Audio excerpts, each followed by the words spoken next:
Thank you so much for being here today. Whoops. Drama. My nails are still a little bit wet, so I was trying not to mess them up, but I think I just did. Anyways, today's reading is going to be a karmic reading. So if you're in a karmic situation or someone you love is, welcome, welcome. And who's the first person in chat? Aaron Miller, you're so ready for this. Okay. Aaron, let's get a card for you. If you guys want a free card for yourselves, remember to hit the bell icon so you're aware when I'm coming live, so you can get a free card for yourself. Anyone who's in the first part of the chat, the first person gets a free card, or two. We have Judgment, Aaron Miller. So something from the past is definitely getting brought back up in your life. This is a difficult season.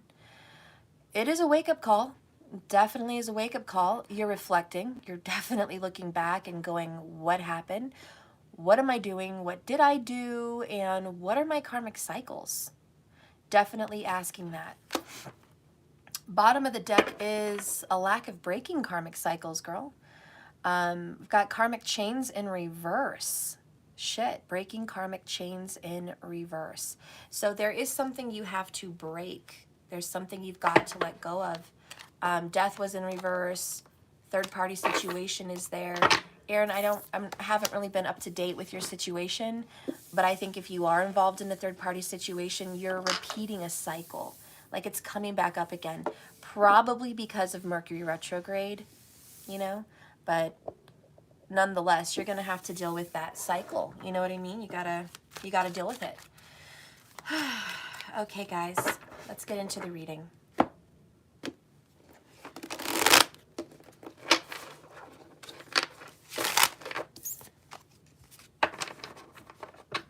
It could be also, Aaron, that your person is struggling breaking their cycles.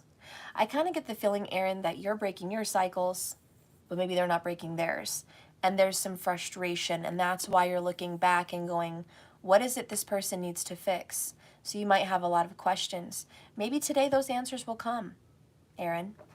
All right, guys, so this energy is for the karmic situation. Okay, it could be karmic cycles or it could be karmic energy. Card that wanted to come out in my shuffle is desire. Something's going on sexually. And I don't know if it's with the karmic or with you, and they're with the karmic, I don't know, but there's a sexual situation. Somebody's trying to stop having a sexual excuse me. Somebody's trying to stop having sex with someone. So someone is stopping their sexual desire. They're cutting it out. They're not offering their cup. We have the Emperor in reverse. This person does not want a child. This person's like, I don't want to have a baby. I don't want to have a child. I don't want to get you pregnant. Or it's something like that. I'm afraid of getting you pregnant. Could be something like that. It could just be, I don't want to get married. I don't want to be tied down. It could also be that. The next card is the Star card in reverse. This is very unhappy. Whoever's getting this message in the karmic situation is like, no, don't fucking tell me you don't want this. Don't fucking tell me you don't want to have a baby, or you don't want to have sex with me, or you don't want to be committed. Don't tell me that. That's not what I want to hear. That's what somebody's feeling and thinking. You could be dealing with a Queen of Wands, which could be a Leo energy, okay? Sexy, seductress, that kind of an energy. Then we've got the Magician. I'm in control. I have the power. I have the power. So you could be dealing with a Leo that thinks they have the power. Check your birth charts, guys. If you're not sure what signs you're falling in under, you're going to want to look at Vault of the Heavens, Lahiri Ayanamsha on Google. Make sure you have a time of birth. Okay, I follow Vedic on this channel, but you're welcome to follow Tropical. All right, but there is a lot of Leo energy here so far. So, okay, so somebody's taking control of the situation. We have Seven of Swords in reverse. This is escape and kind of lack of getting caught. This person is keeping secrets. behind closed doors. Next, we have Six of Wands in reverse. The Leo is very unhappy if there's a Leo in the situation. They feel dishonored, undervalued, pissed off. They feel like they're losing control. This person is very controlling, though. This person is like, you're gonna fuck me, or you're gonna get me pregnant, or you're gonna marry me. Otherwise, I'm fucking leaving. I will leave this relationship. This is kind of like an Amber Heard situation. Three of Wands, expectation. This person expects someone to just cough it up, do it, you know, just do it. Three of Pentacles, progress. Three of Wands, Three of Pentacles. This is a third-party situation, though. The karmic energy here, I feel, is like you're supposed to move forward with me. We're supposed to go to the next level. If you want to be with me, we have to climb the ladder. So the karmic is kind of just like 1, 2, 3. Come on, this is the next step. First, you get with me, you fall in love, we have lots of sex, okay? Then we move in together. We're having a steady relationship. We're committed. We're engaged, whatever the fuck. The next step is marriage, babies, responsibilities. You have to step up. And look, it's right under the Emperor in reverse. So somebody in this situation is like, step up. Be a man. Step up. Step up to where you're supposed to be. The next card is Justice. Somebody could be dealing with a Libra. Man up. Woman up. Do your thing. I want fairness. I want equality. And I want justice. This is rightfully mine. Somebody's like, this is rightfully mine. The next card is Six of Swords, resolution. Interesting. This is leaving rocky waters, choppy waters for smooth waters. It's also the energy of, I don't want to argue with you. Again, I'm feeling like Johnny Depp, Amber Heard, Johnny trying to go to the other apartment, to the other fucking condo. Like, I gotta go. I don't want to argue with you. I don't want to fight with you. I want to leave. I want to fucking leave. Please stop confronting me. You know, this is this Queen of Wands like Amber. You know, where are you going, Johnny? Don't leave. Talk, talk. And this person's like, I don't want to talk. Leave me alone. Go back home. Like, we'll talk later. We need some space. And this person's like, no, we don't fucking need space. I need you to be here. I need you to talk with me. I need you to be present. I need you to be what you said you were going to be. But this other person's like, no, I can't do this. Like, why are you pressuring me? What the fuck is your problem? Stop pressuring me. This is a ticking time bomb. This situation's ready to explode. We have the Queen of Swords. Somebody's like, if you push me too far, you're going to push me over the fucking edge. And then I'm gone. Don't push me. Don't fucking push me. Bottom of the deck is the Moon. Searching out those emotions. It's highly emotional right now. Highly emotional. There's a lot of buried secrets and a lot of buried emotions in the situation.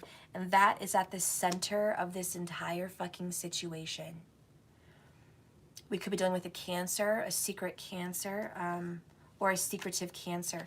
We have Nine of Swords, misery. Somebody here is bombarded with stress, heartbreak, pain, jealousy, anger, loss, hurt, sadness, misery, and fear, hate, doubt, pressure, rejection, sorrow, and anxiety.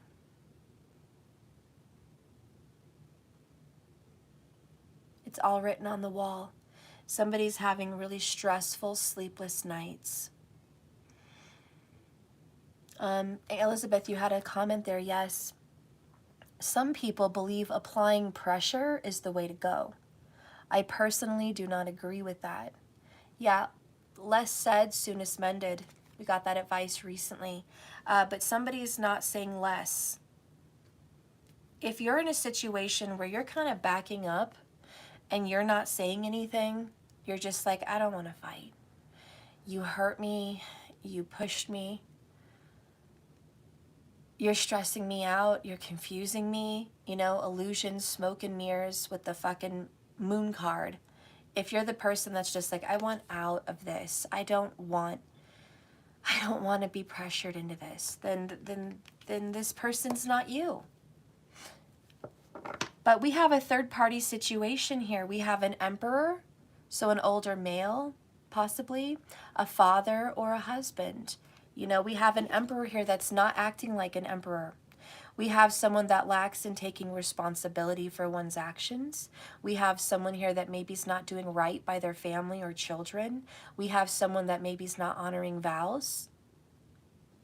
We have a cheater, liar, sneak. We have someone that wants control.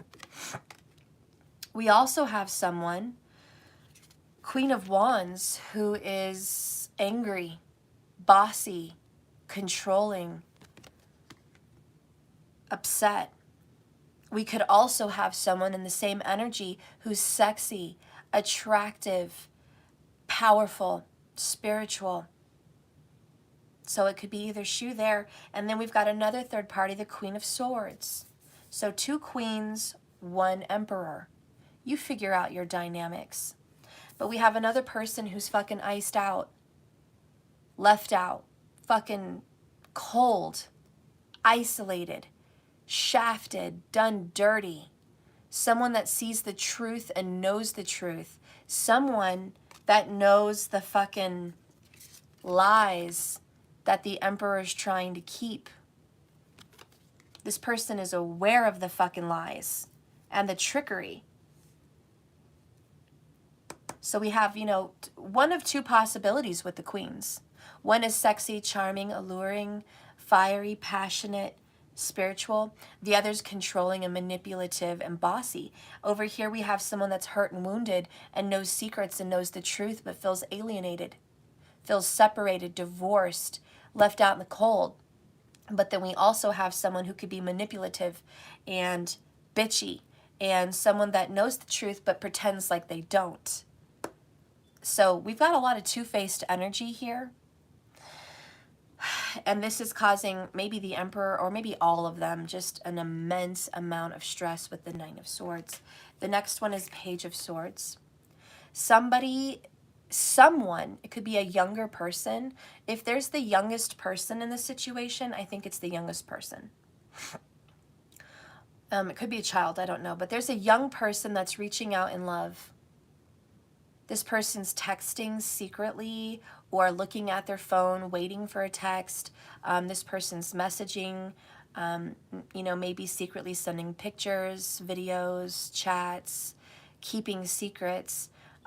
This younger air sign, Gemini, Libra, Aquarius, has a lot of information, doesn't quite know what to do with it. Next, we have the Ace of Cups. This is a true love. The Emperor, it falls right there near the Emperor. Ace of Cups, Page of Swords. This person could have a child, could be pregnant. This person could have texted somebody, hey, I'm having a child. I don't see the Empress, but I do see the Emperor. You know, and this person's like, no, no, no, I don't want a child. Please don't say that. Please don't say that. It could be that, or it could be, I'm already the mother of your child or father, and I love you, and I care about you, and I want a new beginning with you. Excuse me. So this person who could be separated or divorced, you know, Mom of Swords, Child of Swords, could be that person iced out. This is Venus. Oh, excuse me. When people sneeze, they say like something needs to come out. This person has information but doesn't want to give the information or is hiding it. Now we have the Ace of Wands.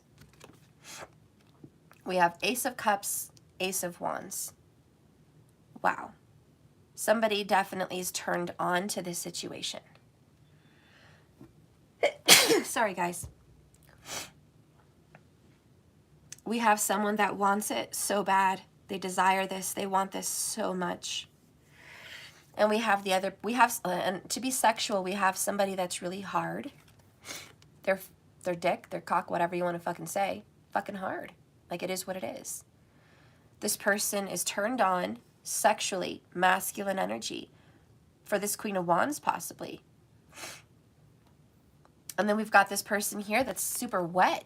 This is This is the WAP, okay?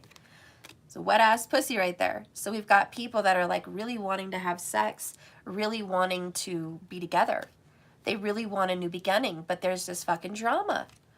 Seven of Cups, confusion. You're fucking confusing me. One minute you want this, the next minute you don't want this. One minute you open a door, you play with it, and then you hide. You know, so Seven of Cups, Cancer vibes. Somebody's very confused with the situation. It is a Cancer. Chariot in reverse. Cancer, Cancer, Cancer. Sorry, guys, I have this suddenly runny nose situation. See if I can blow my nose for a second.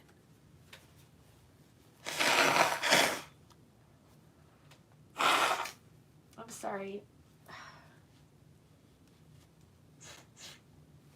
I feel like I want to just pull new cards. I really don't like this reading. I don't like this reading. But, you know, we've got this person that's like, I'm really confused. I care about you. I want this, but then again, I don't.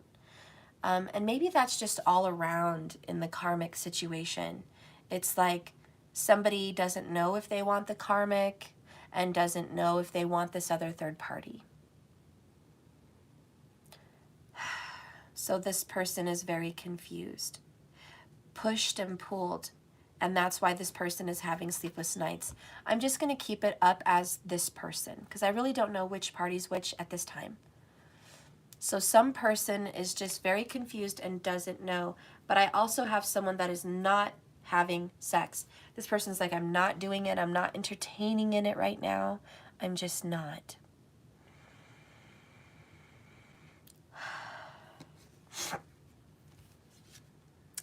It's time to cleanse the situation, clear the air, cleanse the energy. Somebody knows they have to get rid of someone. We have the Lover's card in reverse. Someone's like, I can't have three parties. I can't have both worlds. What am I going to do?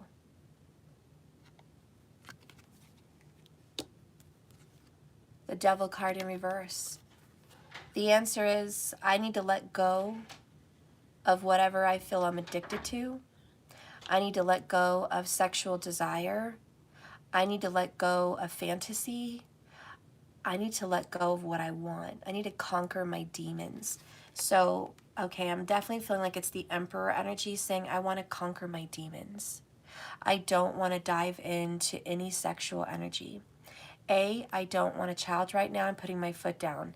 B, I'm not entertaining in some third-party sexual energy. C, I really don't know what the fuck I want right now. I have to clear my mind. I need space. Six of Swords, Page of Wands, but they have this creeping up temptation. This person can't help it. They get tempted. They have urges. They have desires. I think it's somebody that's a masculine. Their stuff just gets turned on and they're just like, I'm fighting it. We have someone that's definitely fighting their sexual desires. I stopped shuffling at Queen of Cups. Cancer vibes again. This person really wants the Queen of Cups. What's going on in this karmic situation, Spirit? Please guide me and direct me with the cards. Give me nothing but the truth. Give me nothing but the truth. Show me what's going on here. Show me what's going on, please. Somebody's like, I want to be good, but I can't. Don't tempt me. Someone's really trying to get control of themselves. Oh, they're trying to heal. This is actually really positive. Someone's like, I don't want to be controlled by my dick. I don't want to be controlled by my cock. I don't want to be controlled by my sexual desires. I don't want that to rule me. Someone's, you know, I don't know who it is, guys, but someone's really just like, I really want this to stop. But they know that they've been settling. It's like they're realizing, if I don't indulge in my fantasies or my sexual desires, then the reality is I'm settling. If I don't indulge in my sexual activities, I'm denying myself of who I really am, what I really want. But at the same time, I think that's bad. I think I should stop. So we have this person that is contemplating. I shouldn't do this. I shouldn't. We have someone that's deep in thought today, really thinking long and hard about all of this. The answer is no. They don't want a child. No, they don't want to feed into their desire. Devil card, though, is fucking real. Bound. Capricorn, Cancer paradigm. Soulmates. This person's in a karmic situation. They don't really want to be in this karmic situation, but they feel like this is where I'm at. But it's reaching a conclusion. It's coming to an end, like they have to end something. They want to take action and end this karmic cycle. They need to understand who they are and what they want. Deep understanding. They've been deceiving themselves about who they are and what they want. They've been hiding behind a fucking tree. Cowardly. Settling. Like a fucking coward. Not recognizing who their divine partner is. Again, 7 of Cups. This person is confused. And this person's going to try to refocus. Get back on the horse again. Refocus. But every time they refocus, every time they pull away from the Ace of Cups, they get stuck. Every time they pull away from that love, they pull away from the Queen of Cups. They go into grief. Okay. Tell me more about this situation, Spirit. This person is like, I know I have to do this, but no, you don't. Why does this... I feel sick. Someone who has anxiety, maybe feels a little nauseous. All of a sudden, I feel nauseous. Someone has such an upset stomach. I feel like somebody ate something and they feel nauseous. They feel upset right now. They're just like, and they can hardly breathe. You know, when you go into a panic attack, an anxiety, you almost can't breathe.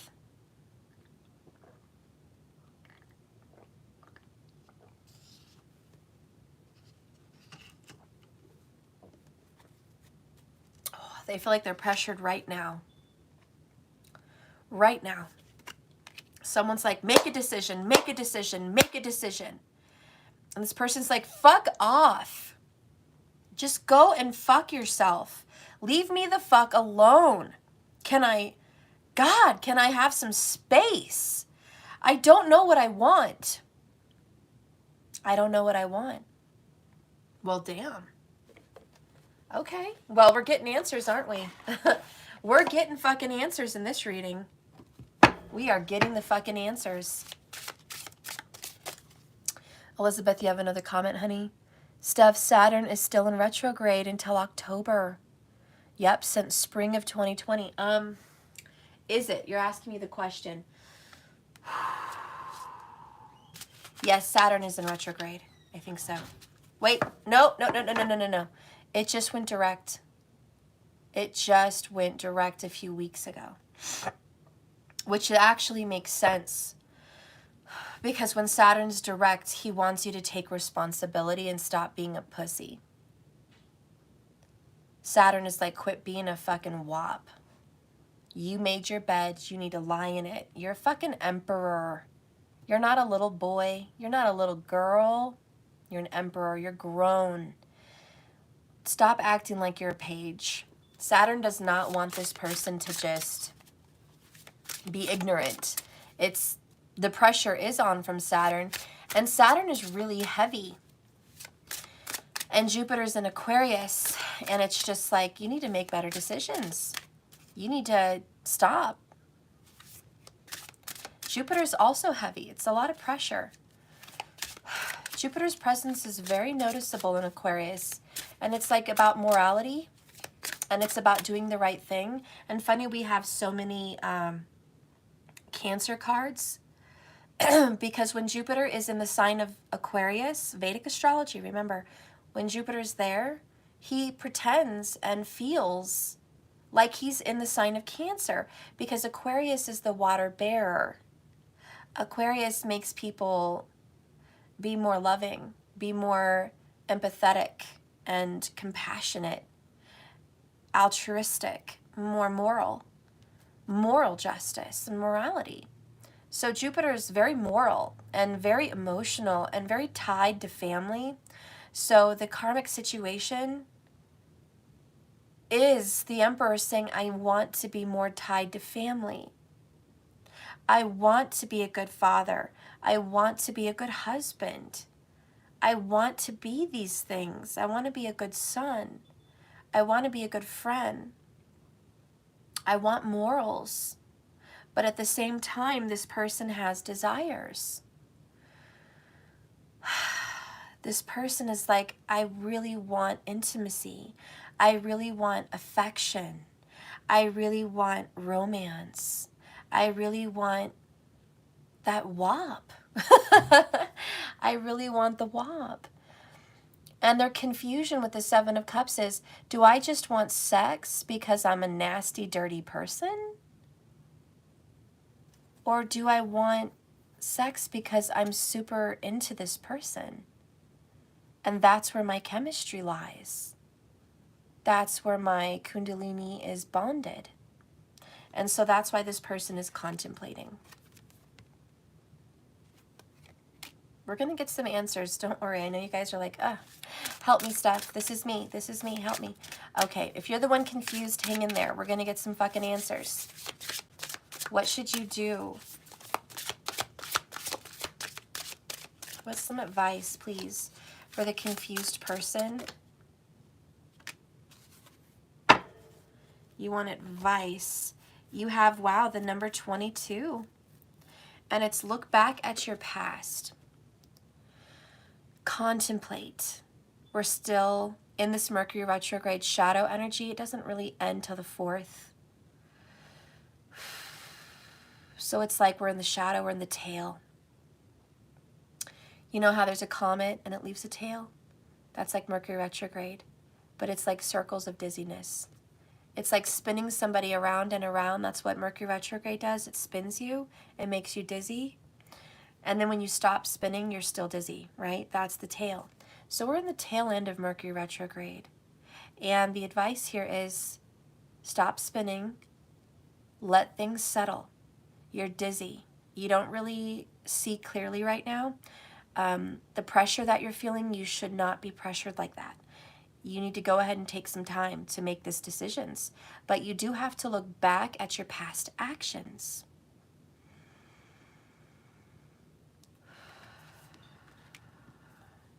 And again, I feel the energy of anxiety. And it's like, just breathe.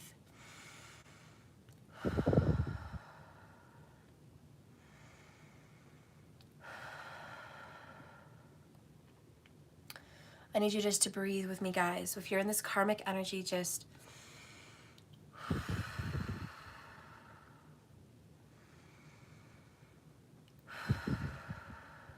Because when so much is going on, it's so hard for you to have a clear head, to have a clear mind. There's too much coming at you. You've got your heart and your emotions pulled in one area, and then your energy pulled into another area, and it's just like this wave, this fucking ocean. I got a message. My daughter's going out of town in a minute, so they're just letting me know that she's on her way. A lot going on right now. Nikki Perry, you have a comment, honey. I'm going to read it. Nikki Perry says, it is a lot. I really needed to just breathe at times, you know, because we don't really know who's experiencing this, guys. You could be the one caught up in this situation and you need to breathe. Maybe you're a third party. Maybe you're watching me and you're a third party and you're the Queen of Swords. You're on the outside and you feel iced out and you feel shafted and you feel hurt. And you're just like, I don't know what to do. I don't know what to do. I'm lost. I have no direction. I don't know what I'm doing. I don't know what I'm fighting for.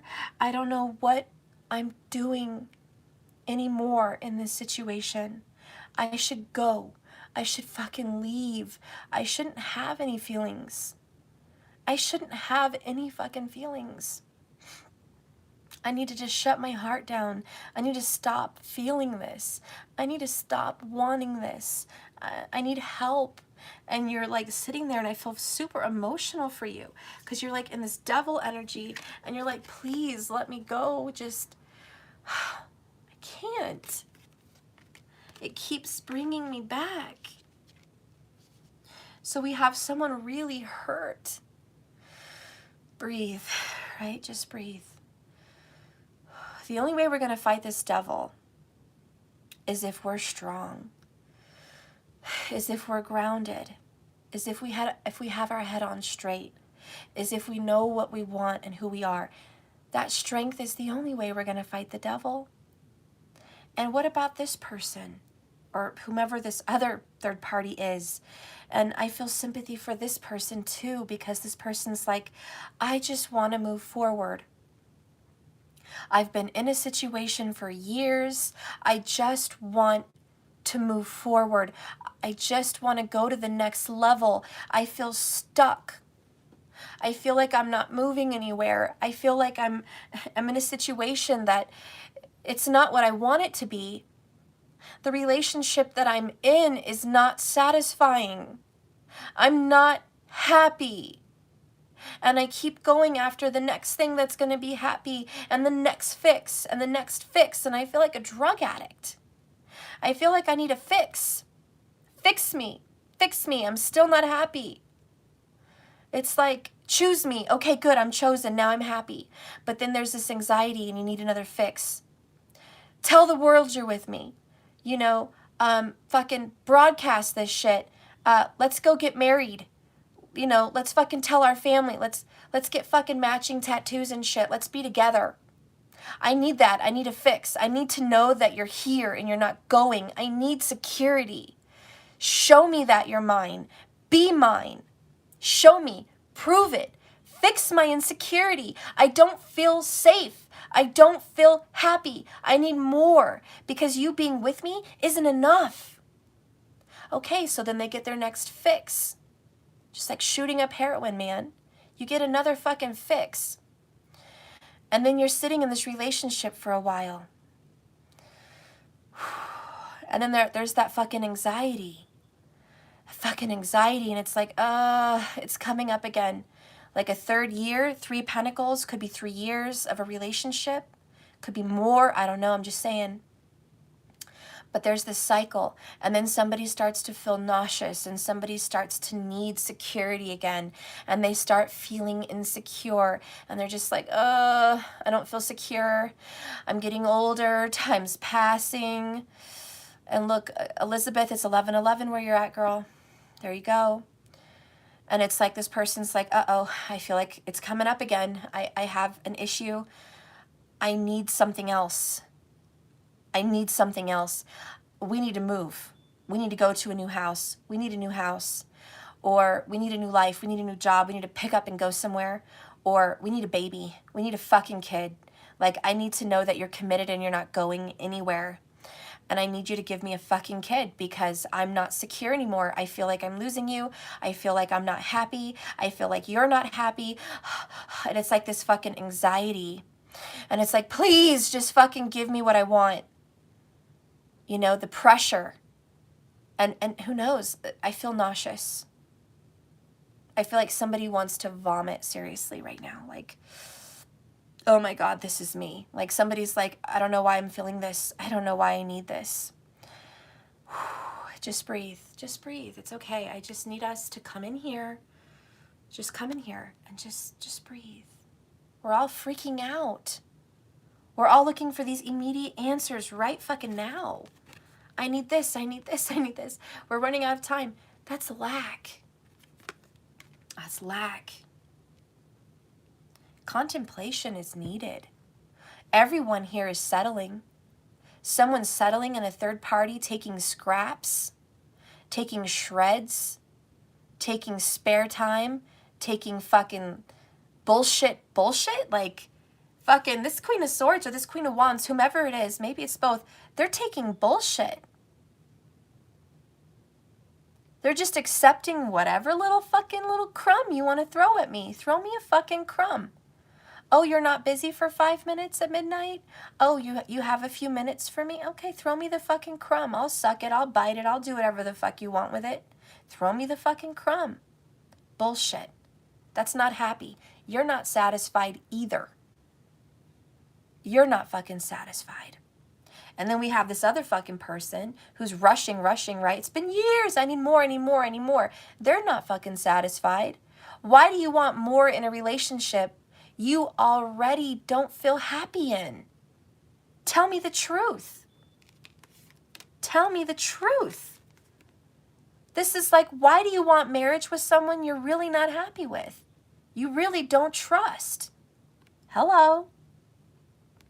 Why do you want a baby with someone that you really don't trust? That you really don't love? That you're really not happy with? They don't make you happy. You think the baby's gonna make you happy? You think the baby's gonna make him or her happy? You think you guys are gonna have a fresh, brand new start with a baby? No. Sorry to disappoint you. No, a baby does not fix anything. In fact, it just makes it more complicated. Because now you have a baby that is stuck in a home, feeling the tension that is going on around them about unhappiness, unsatisfied, hidden feelings, hidden motives, trapping, loss, lack, insecurities. Don't fucking do that. Don't fucking do that. You don't want to do that. You're going to be right here, right now, full of anxiety. Again. You're going to come back. You're going to come back to this spot. You're going to be right back here. You do know that. You'll be right back here. And that person is going to be right back here, dealing with the devil. Again. Because that's bound. That's karma. That's a cycle that's not finished. That's closure that's not had. Sometimes we just want to keep dragging out a situation even though it's no good. We need conclusion, guys. Okay, we're going to read the advice from the Oracle because this is the advice. Look back at your patterns. Look what you keep repeating. Look where you keep finding yourself. But before I do that, let's talk about the Emperor. Let's talk about this person who's not one of the queens. Male or female, doesn't matter. Listen, you're contemplating right now because you are settling also. You're feeling stuck between a rock and a hard spot. You're feeling like you've got some fucking issues. You're feeling fucked up and confused, like something's wrong with you. You feel tempted by the devil. The devil's fucking with you. You feel like you have to conquer this fucking devil, which is great. And I'm very proud of you because you are manning up, Emperor. You are trying to conquer that fucking devil, those inner demons, those desires, those things that have control over you. But here's the kicker. The devil is not some separate entity. The devil's not over there in left field somewhere. The devil's not far away and you've got to run away from the devil. Honey, the devil's right here with you. The devil's inside of you. The devil is inside of your partner who is repeating karmic cycles with you. The devil is your habits. The devil is your thoughts. The devil is right there with you. You're not away from him.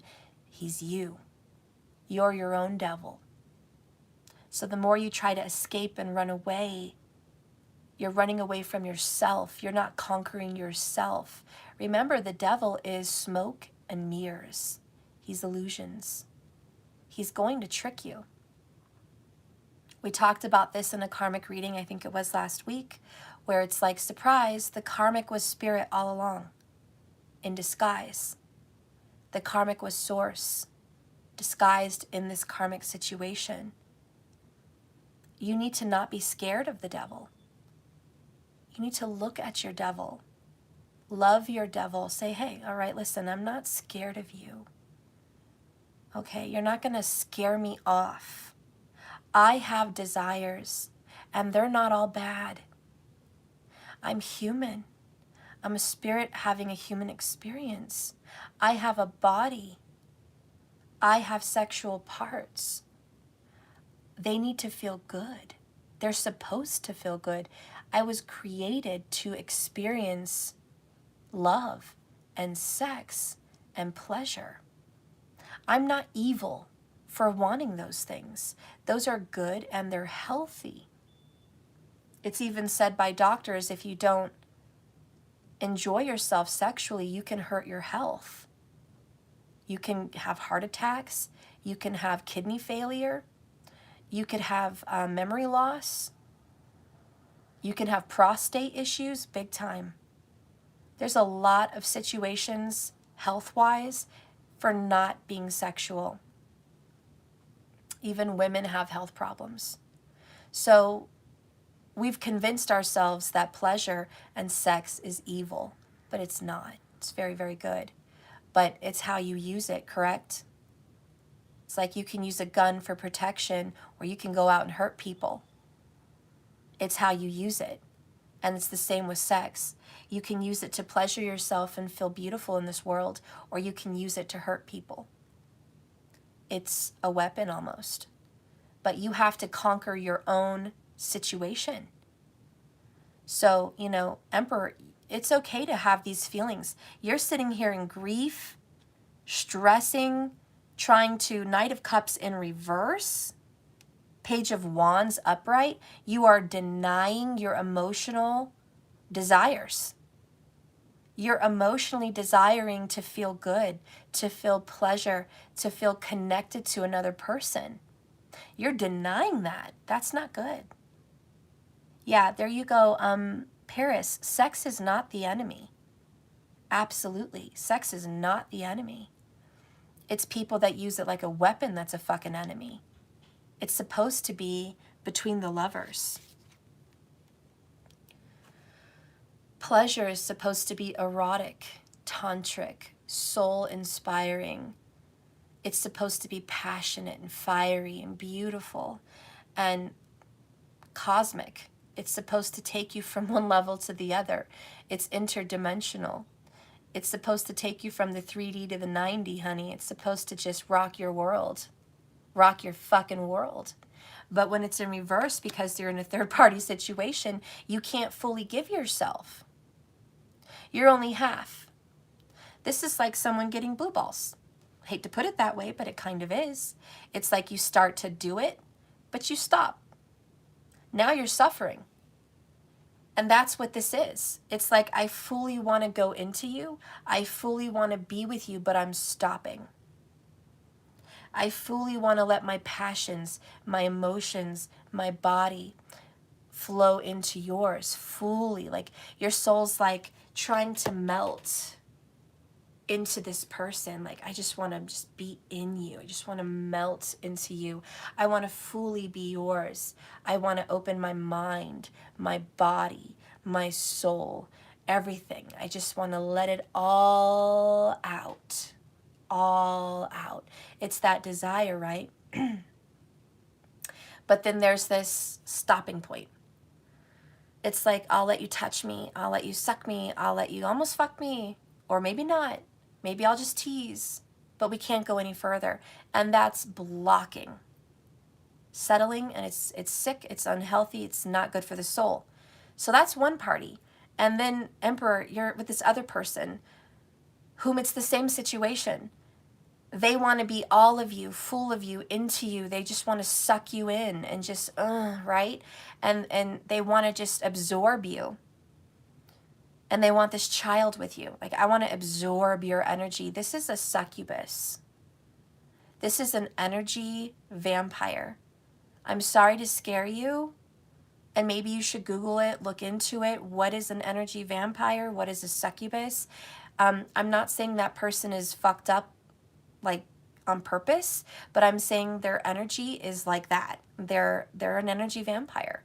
Watch out, because there's a lack of satisfaction with that person. It's like they're on drugs, and they just want to suck whatever they can out of you. Toxic. And once they suck your sperm or your fluid, or once they suck it out of you and create life with you, they're not done sucking it out of you yet. They're going to keep sucking you dry, not in a good way. You know, and if they're not satisfied after a child, in a few years, you're going to be faced with, I'm not happy. And they're going to want more. Maybe it's going to be financial at that point. But they're going to want to suck more out of you. Maybe they're going to want to suck you dry emotionally. Okay? They're going to drain you. They're going to empty you out like a fucking shell. This is like a fucking spider trapping someone in their little cocoon and sucking them dry. Don't let that happen to yourself, masculine. Don't allow yourself to be sucked dry. All right? You know, a succubus is something that attaches to you like a fucking leech. That's a succubus. They attach to you and they feed off of your energy. They survive off of your energy. It's toxic, it's codependent, it's karmic, it's devilish. It really is. And they will continue to suck you dry.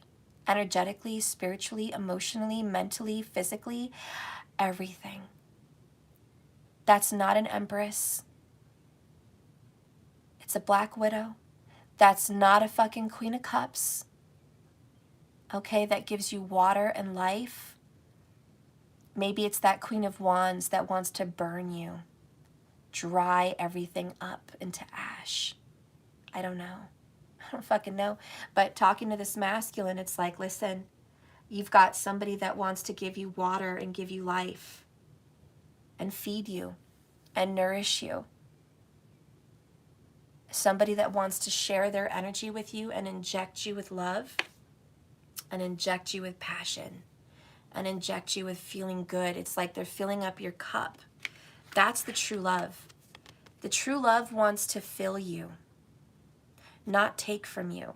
And this is a good way for the masculine to figure out, who is my true love? Who is it?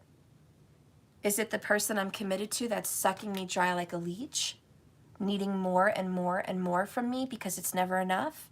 Or is it the person that wants to feed me, love me, grow me, nourish me, give me their energy? Honey, there's your answer. I think you already have your fucking answer. This fucking true love is the Ace of Cups. Could be a Gemini, could be a Cancer. Okay, but that person's the true love. They want to give to you, not take from you. So if you're sitting there questioning, who is it? Who is it? What do I do? I'm confused. I just gave you your answer. So there should be no more reason to be confused.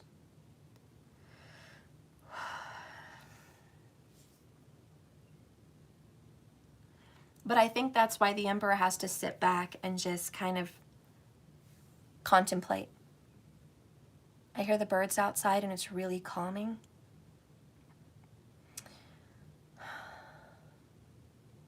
Really calming, the birds. Sometimes you just need to step outside and just go into your heart. Go into your heart, honey. Because I think you're really suffering. I think you're really having a hard time. I think you're really confused. I think you're not sure what love is. I think you're not sure what it looks like. Because sadly, I think you've always settled. I think you've always committed yourself to someone that wanted something from you. And that just makes me want to cry. Because all you do is settle. All your life, just love that you've been involved in, even your parents, you just settle for the scraps they give you, the time they make for you.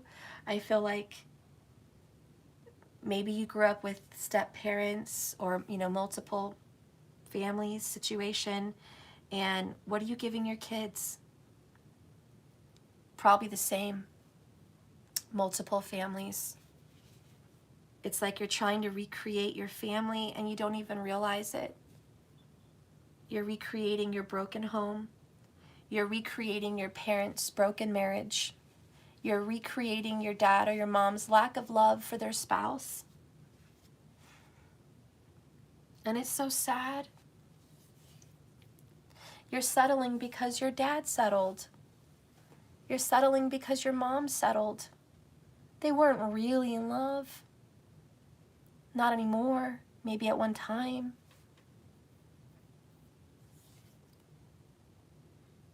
Maybe you found out that your stepmom used your dad. Used him. Sexually took advantage of him and took him for his money. Used him for benefits that maybe he had. Or possessions that he had. Had some kind of long-term plan. And then you found out that your stepmom didn't even share half of what she got from your parent, from your dad, or your mom. Could be reversed.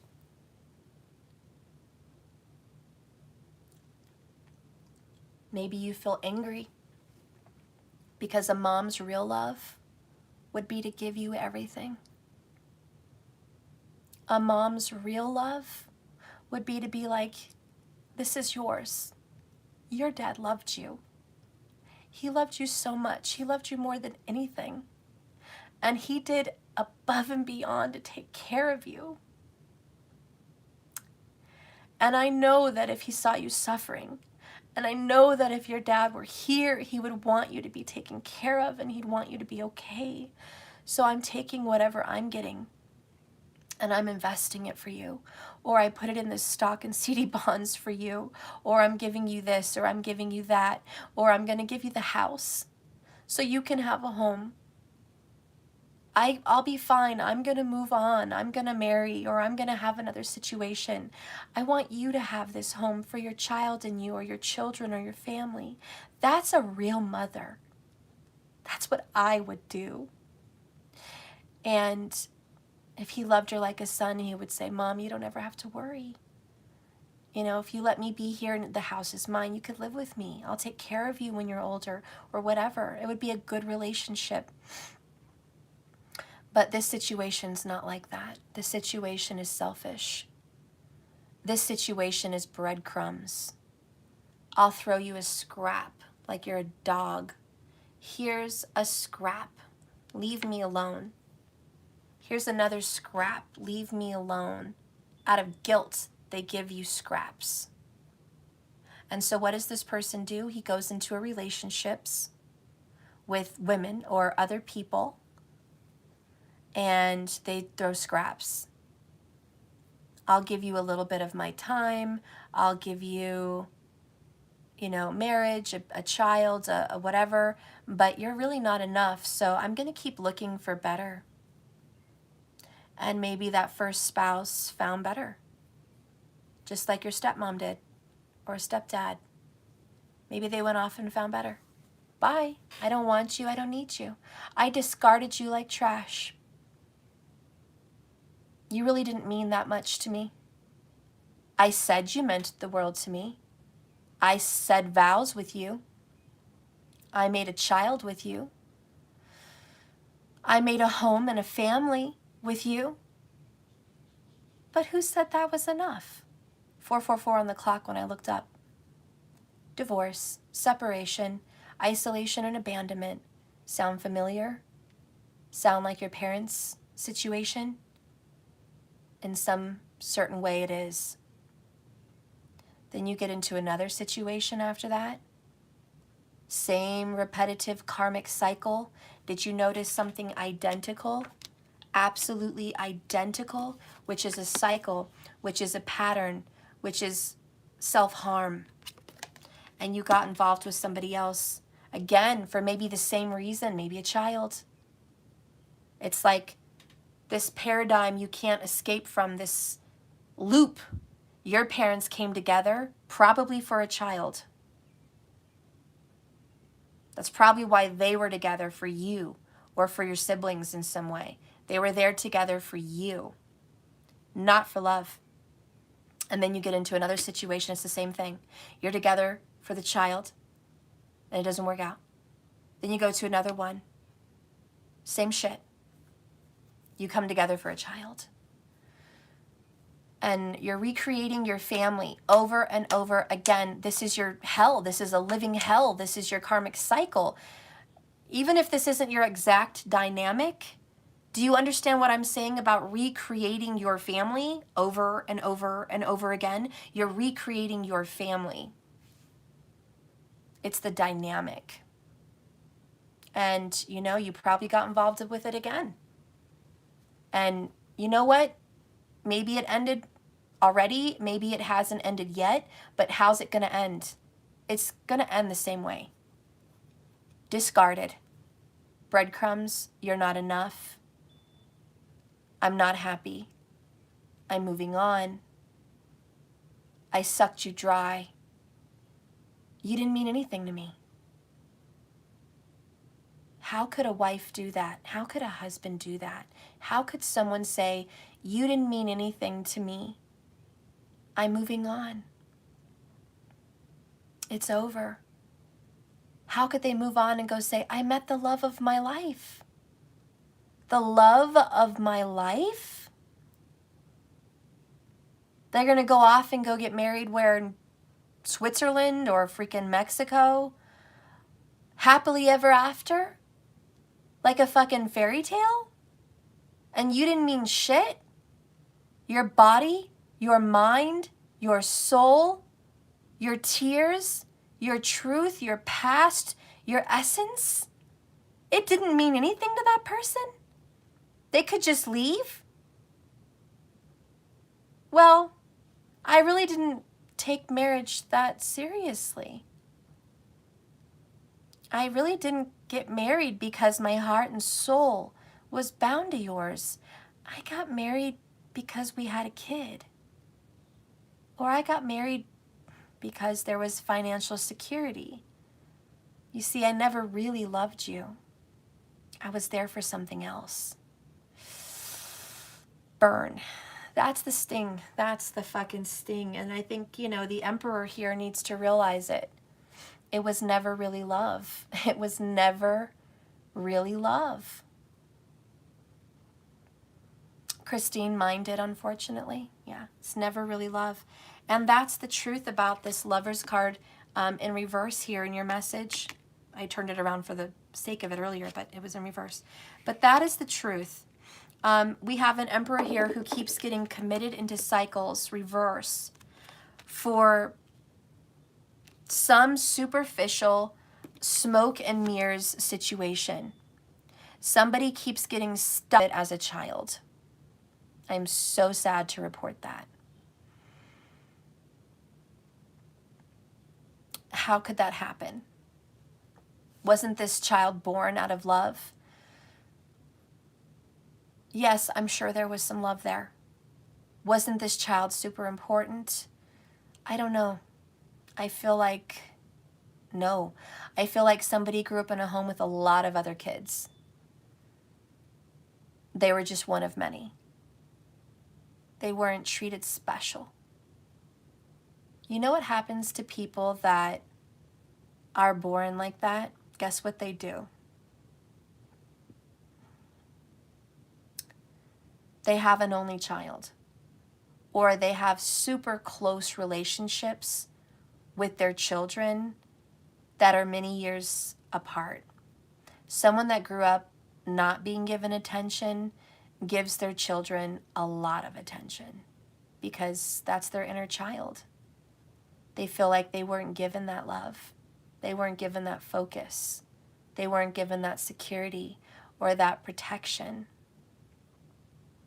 And so when they have children, believe me, they throw themselves into it desperately, because that's what they desperately need is love. But the situation today is we have to evolve. We're not that little boy or that little girl anymore. We're not that little inner child anymore. We have to break free from our childhood cycles. We have to get away from our karma that we're repeating because of pain. We have to step into a new kind of love, Ace of Cups. We have to be brave, Ace of Wands. It requires courage and it requires heart. The new kind of love we have to step into is the love for ourselves, the honor of ourselves, but also romantic love. See, Spirit's not going to leave you alone without your person. Honey, whenever you're lacking in love from parents or a childhood or previous ex situations, whenever you're lacking, Spirit gives you a gift. These are gifts, presents. Spirit's like, I wasn't teasing you. I'm actually giving you a gift. This isn't a joke, a ploy, a tease. This is reality. I'm giving you someone that recognizes who you are. I'm giving you someone that sees your heart. I'm giving you someone that kisses you in all the right places. I'm giving you someone that loves your soul, your mind, and your body. I'm giving you someone that can help heal you. I'm giving you someone that loves you. They really, really love you. They love all of you. All of you. And they don't want to take from you. They don't want to suck you dry. They're enough in themselves. And they're so much in love with themselves. They're so overflowing with love. It pours out of their heart and into you. And it helps you and it heals you and it feels so good. This person has so much love to give. It's so healing. They've got more than enough for themselves and you. And you have what they need. You have courage. You have strength. You have power. You have charisma. You have sexiness. You have confidence. You have all the goods. You give them and you feed their energy. You give them part of you just by being you. You're creative and you're talented. You are the fire inside them. You both are giving. Don't you see? That's what it is. That's what you need. That's what you want. But you're contemplating because you're settling, because you always settled since childhood. You've always settled. Don't you know that you don't need to settle anymore?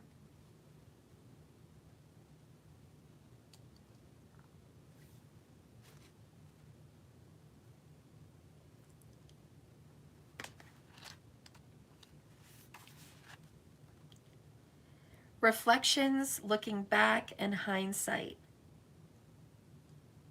So this is kind of a judgment card. A moral being who is capable of reflecting on his past. So again, Jupiter and Aquarius. And their motives of approving of some of their decisions, but disapproving of others.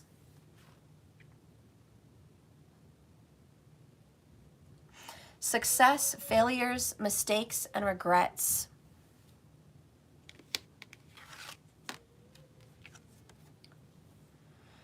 Success, failures, mistakes, and regrets.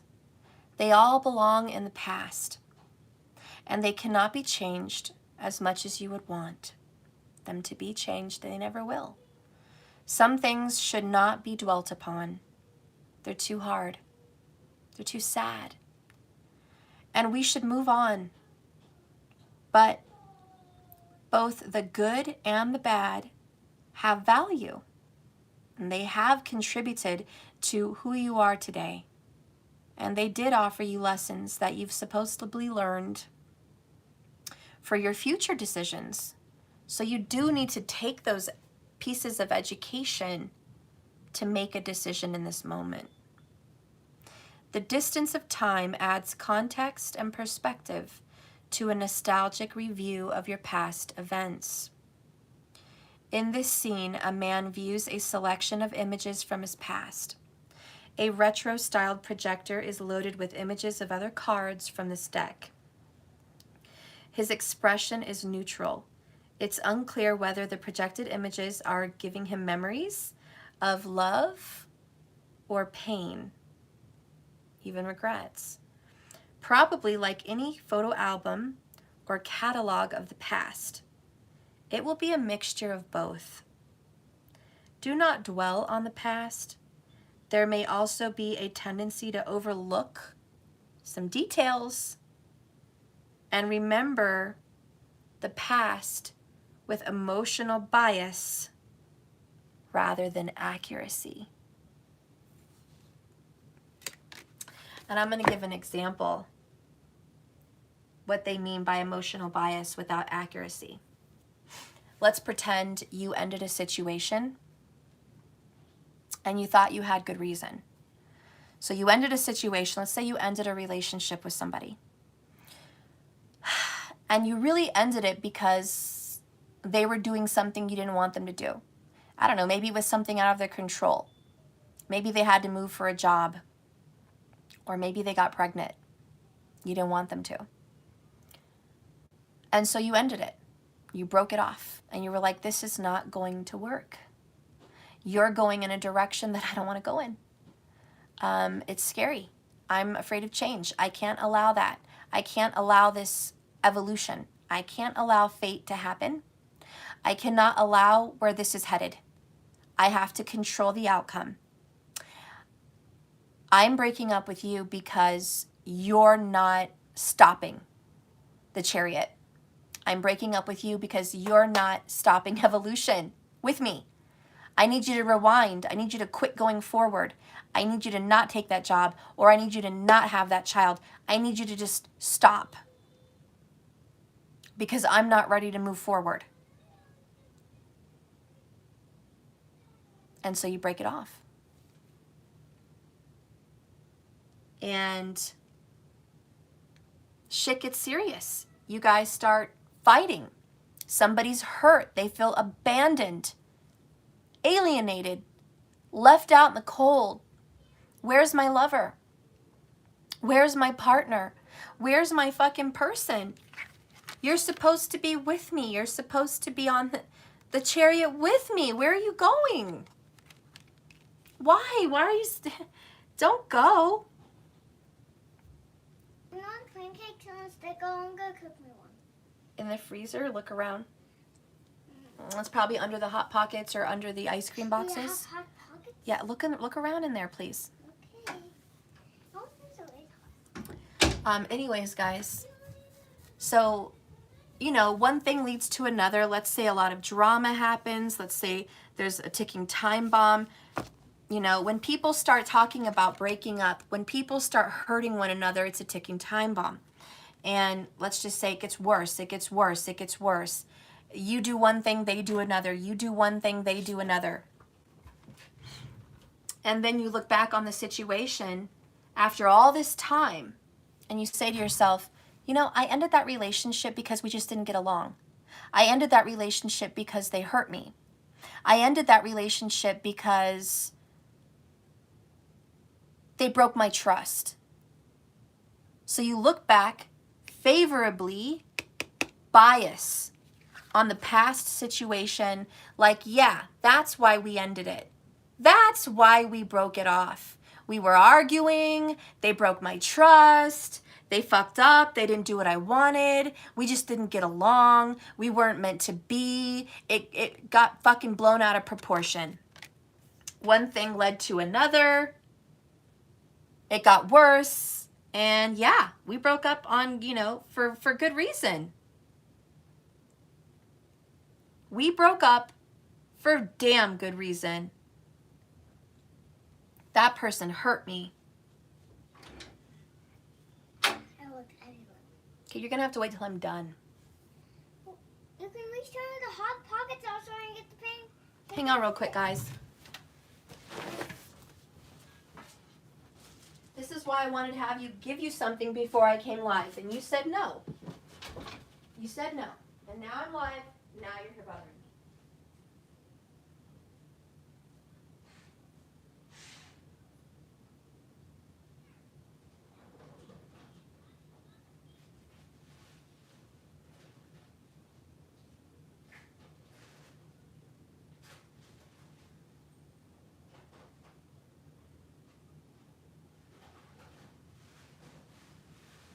Your brother ate them all. Want some sticky buns? No.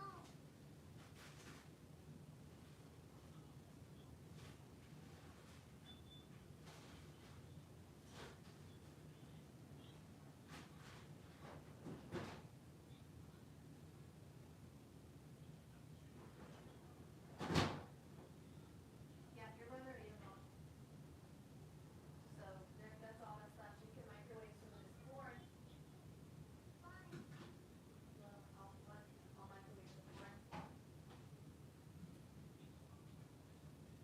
You want some white rice? Yes.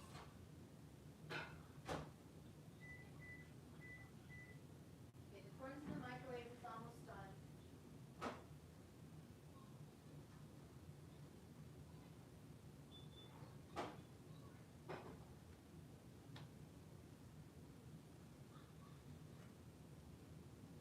I asked you if you wanted to eat. When I am ready to feed you, you have to eat. You can't wait till I'm working with you.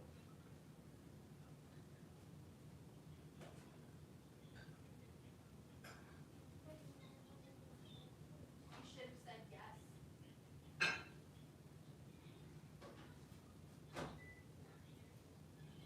It's in the microwave. When it's done, you can get it out and get it.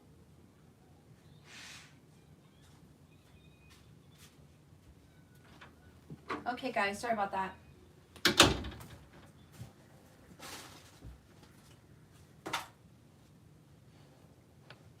I literally wanted to get him set up with food and stuff before I started, and nope, he didn't want to.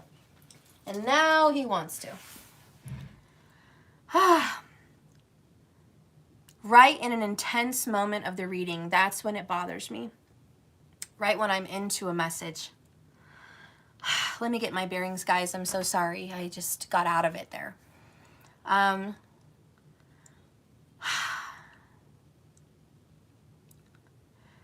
So where I was at was trying to recall a situation in which it's bias because you had to convince yourself back then to leave. You had to convince yourself. There had to be good reason, otherwise you would just be a complete asshole. So you had to convince yourself this person deserved it. I once knew someone that fucking ended a situation. You guys probably know who I'm talking about. But I'm going to leave it, you know, up in the air, okay? I don't want to just start talking about that shit right now.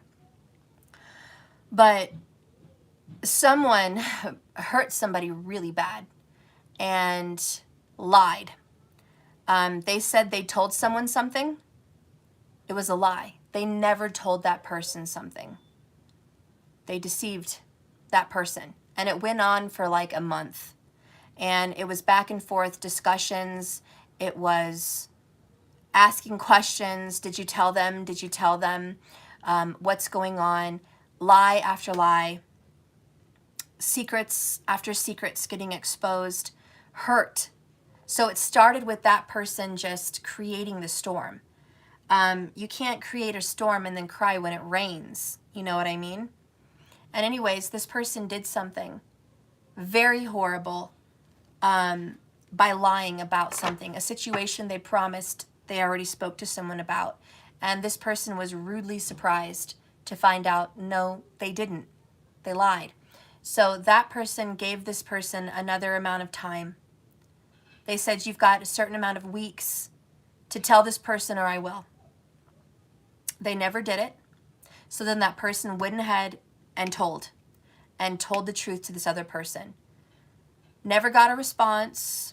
Just put it out there. This is what's going on, because justly, with justice, that's what needed to happen. It needed to happen. Somebody was trying to avoid the chariot, trying to avoid the truth. They didn't want to face it. They didn't want to deal with it. They didn't want that to be said or to happen. But the truth is, it's happening. And there's no denying it. It's already on the way. The chariot's already moving. Like, we're going forward, whether you don't want to or not. But you're hurting someone unnecessarily. Once that information was put out there, it was like vengeance. Fucking revenge. It was anger. And that person got so angry and retaliated and told some lies. This fucking person lied and said that they were being harassed and threatened, which was a lie. It was not true. There was no threats. This person lied and said their child could have been in danger, their ex could have been in danger, they could have been in danger, that this was a crazy psycho situation.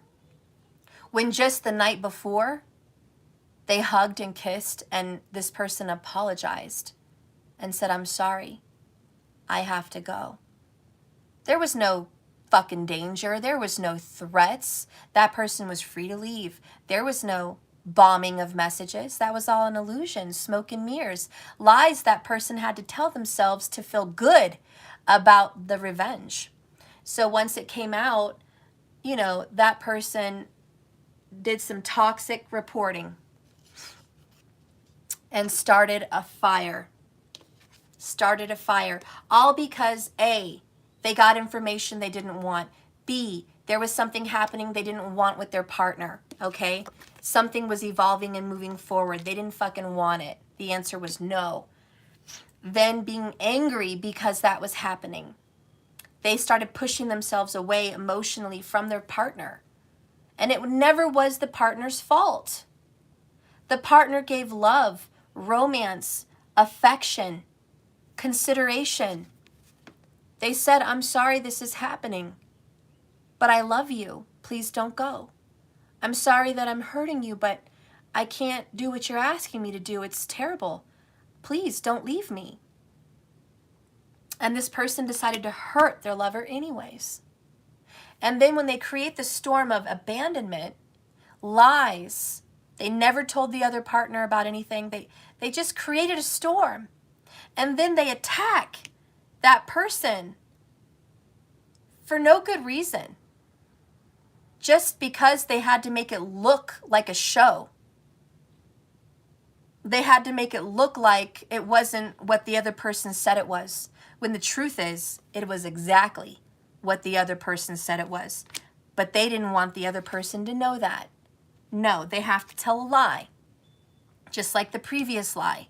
And the previous lie before that. Because lies beget lies beget lies. And so they started this fucking ball of lying.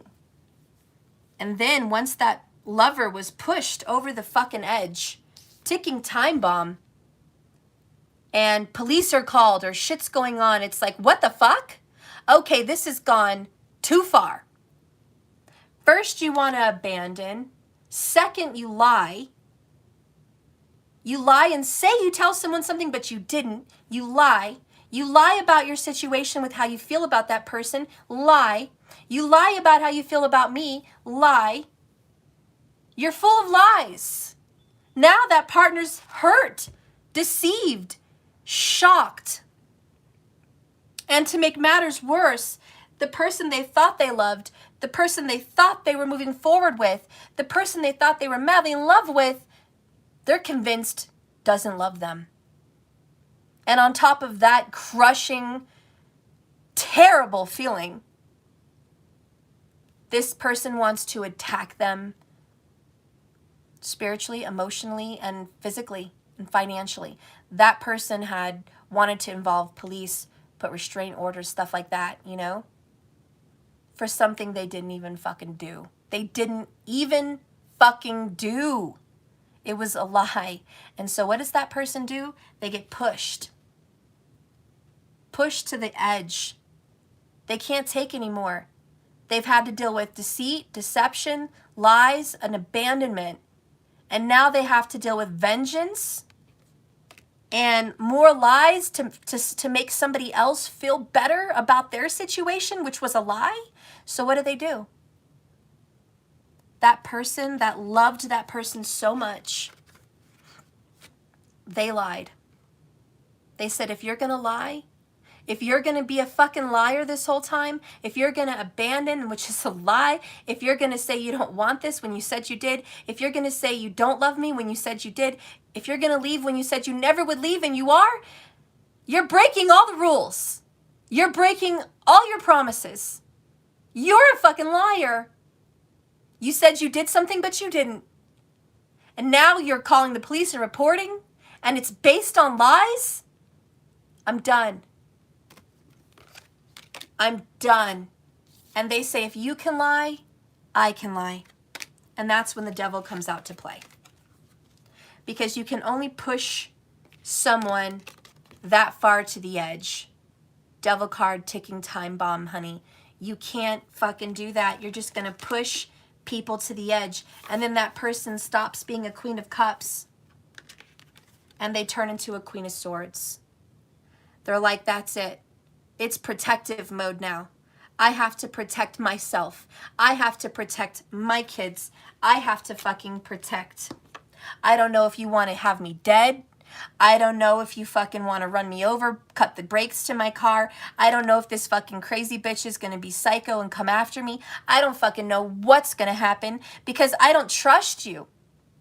You've lied. I don't even fucking trust you. And now you're coming at me with lies? Well, two can play that game. And so they've pushed their partner to lie. And so anyways, that partner fucking lies.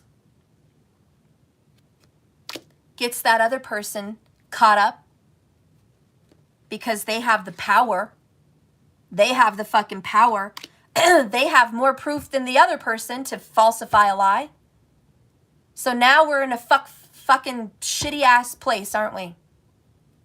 You fucked me and I fucked you. We're in a shitty ass place. But the shitty part is this. There's somebody here that remembers the past falsely. There's somebody here that lied and lied and lied and lied all along until they created a storm and it rained. And then they got mad. Oh, fuck, it's raining. Well, fuck you. Fuck you, now it's raining. Now you came back at me. Now you treated me the way I treated you. And that's not okay. And that's why it's over. That's why it's over. That's the reason we broke up. Because you lied. You accused me of something I didn't do. Says judgment. You created that fucking storm. You lied much worse and first.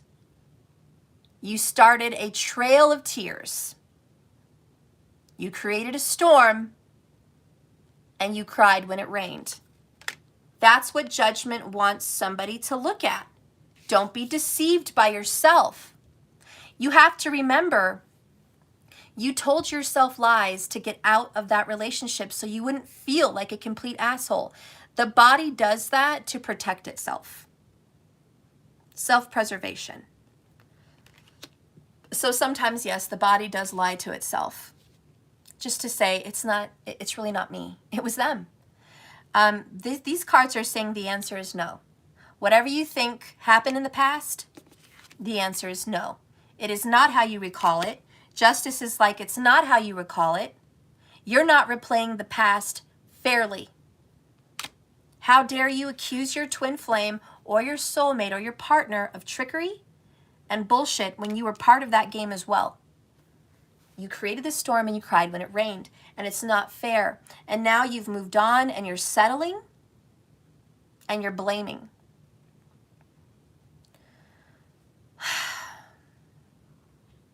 And now the other person, the Queen of Swords, is like, I didn't want to hurt you. I didn't want to lie. You pushed me to lie. But I understand now that it's not your fault. I had a choice. I could have either just walked away and seen what happened or lie, and I made a choice to lie. I didn't have to stoop down to your level. I didn't have to do that, but I chose to do that. And I have my own karma to deal with. And that's what she's saying. I have my own karma. I don't want to be a liar. That wasn't me. I don't want to be fucking toxic. I need to control myself. Thank you for showing me that lesson. Thank you for showing me that vengeance and iron against iron solves nothing. Thank you for showing me that fire with fire doesn't solve anything. Thank you for showing me that lesson. That love is the answer. Compassion is the answer. Maybe that situation would have gone way different had this person who was on a lying, spiral, hurting this person over and over again, maybe had they just hung up that phone call after the false report and said, so be it. Maybe that wrongdoer would have had guilt, and maybe that wrongdoer would have come back, and maybe they could have made things work. But because someone took the bait and the devil teased them, haven't you had enough?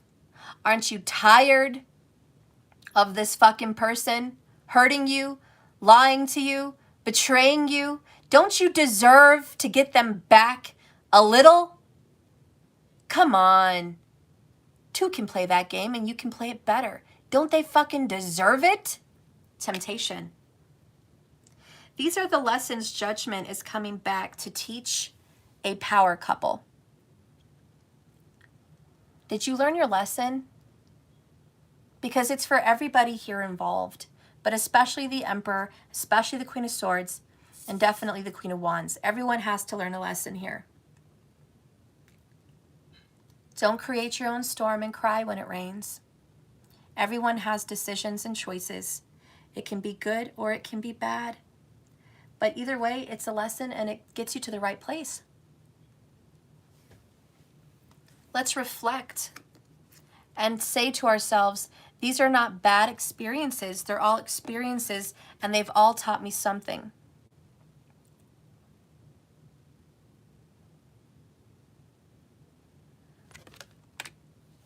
And, the message today is this. Listen, don't lie to yourself.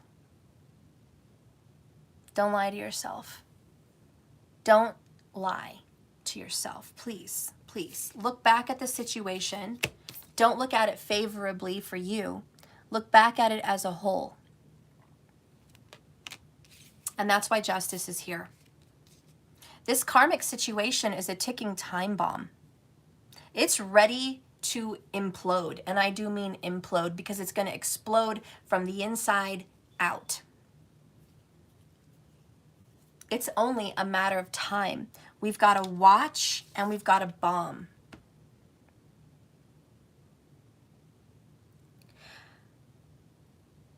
The clock is ticking on the karmic situation. It can only go so far.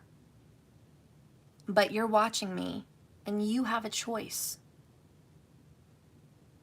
You have a choice.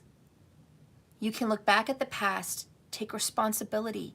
Don't look at it biasly and blame. Look at this past and say that I did have a part to play in that. I did. I had a part. I had a part. I had a part. Even if, if it wasn't your fault and you just got done dirty, then own it. Cry. If you got done dirty, honey, cry. You deserve to. You got hurt maliciously. And you need to process that. If you got hurt in your childhood, Your parents did you wrong, and you're looking back like, damn, that was fucked up. My stepmom was fucked up. My stepdad was fucked up. That first wife, that first husband marriage, fucked up. That second wife and husband abandonment, fucked up. I was done wrong. Look back and cry and feel it. Because there is abandonment here. And you have to look back and go, that doesn't feel good. So why are you doing it to your partner? Why are you doing it to your divine partner in this karmic situation? Let's talk about that. Because I feel like someone, and you know, even in the story that I was telling, that person left somebody out in the cold, their twin, okay? Went back to the original deceptive, cruel ex-wife, befriended her,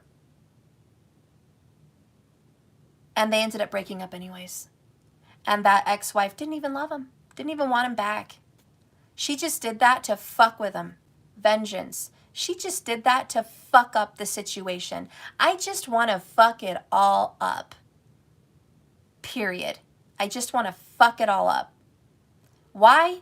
I don't know. I'm not doing a reading on that person. But they just fucked it all up and they knew what they were doing. And when it got fucked, she walked away. And within a couple years, married the love of her life. And that other person was left and discarded like trash. Absolute trash. And do you know they're still friends to this day? How? I don't know. You know why? Because that person accepts scraps, breadcrumbs, because that person feels like trash. And now that person is involved in another situation, 3 times the charm, and being treated like trash. Repeating cycles of being abused by his stepmom, period. That's definitely someone I know. But it's a lot like this situation. There's so much in common with that. It's repeating cycles and patterns from childhood. It's going through multiple relationships that are affected like childhood. And it's every time you're facing that twin or that soulmate, being scared not to handle it and remembering the past wrong, period. So you could feel better about being in the karmic situation, but it's only a ticking time bomb. That's what this is all about. Let's get some messages here about, you know, this emperor in a situation.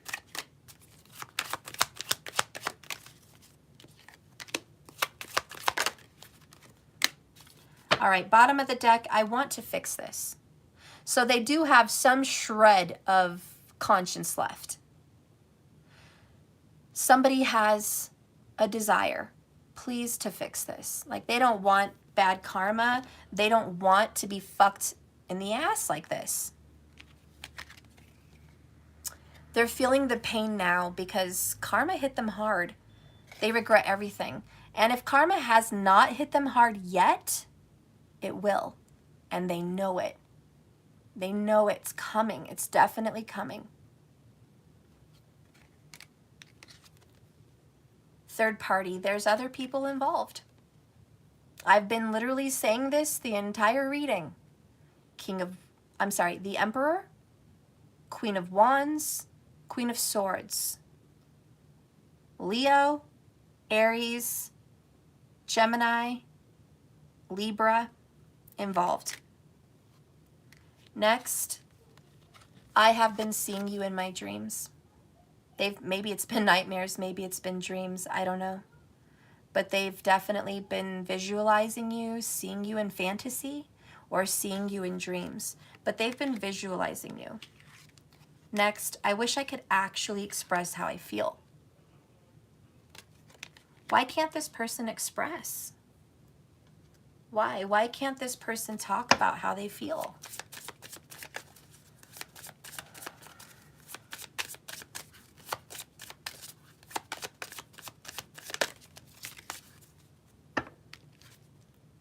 They're superficial, they're fake as fuck. They can't talk about how they feel because they're too busy wearing a mask. They're too busy pretending to be somebody they're not. Bottom of the deck is sellout. I've already sold my soul. I've already said stories, lies. I'm already living a superficial life. I'm already sitting in a superficial mess. That's why. That's definitely part of the reason why I can't talk about how I feel. Also, I feel very uncomfortable talking about my feelings.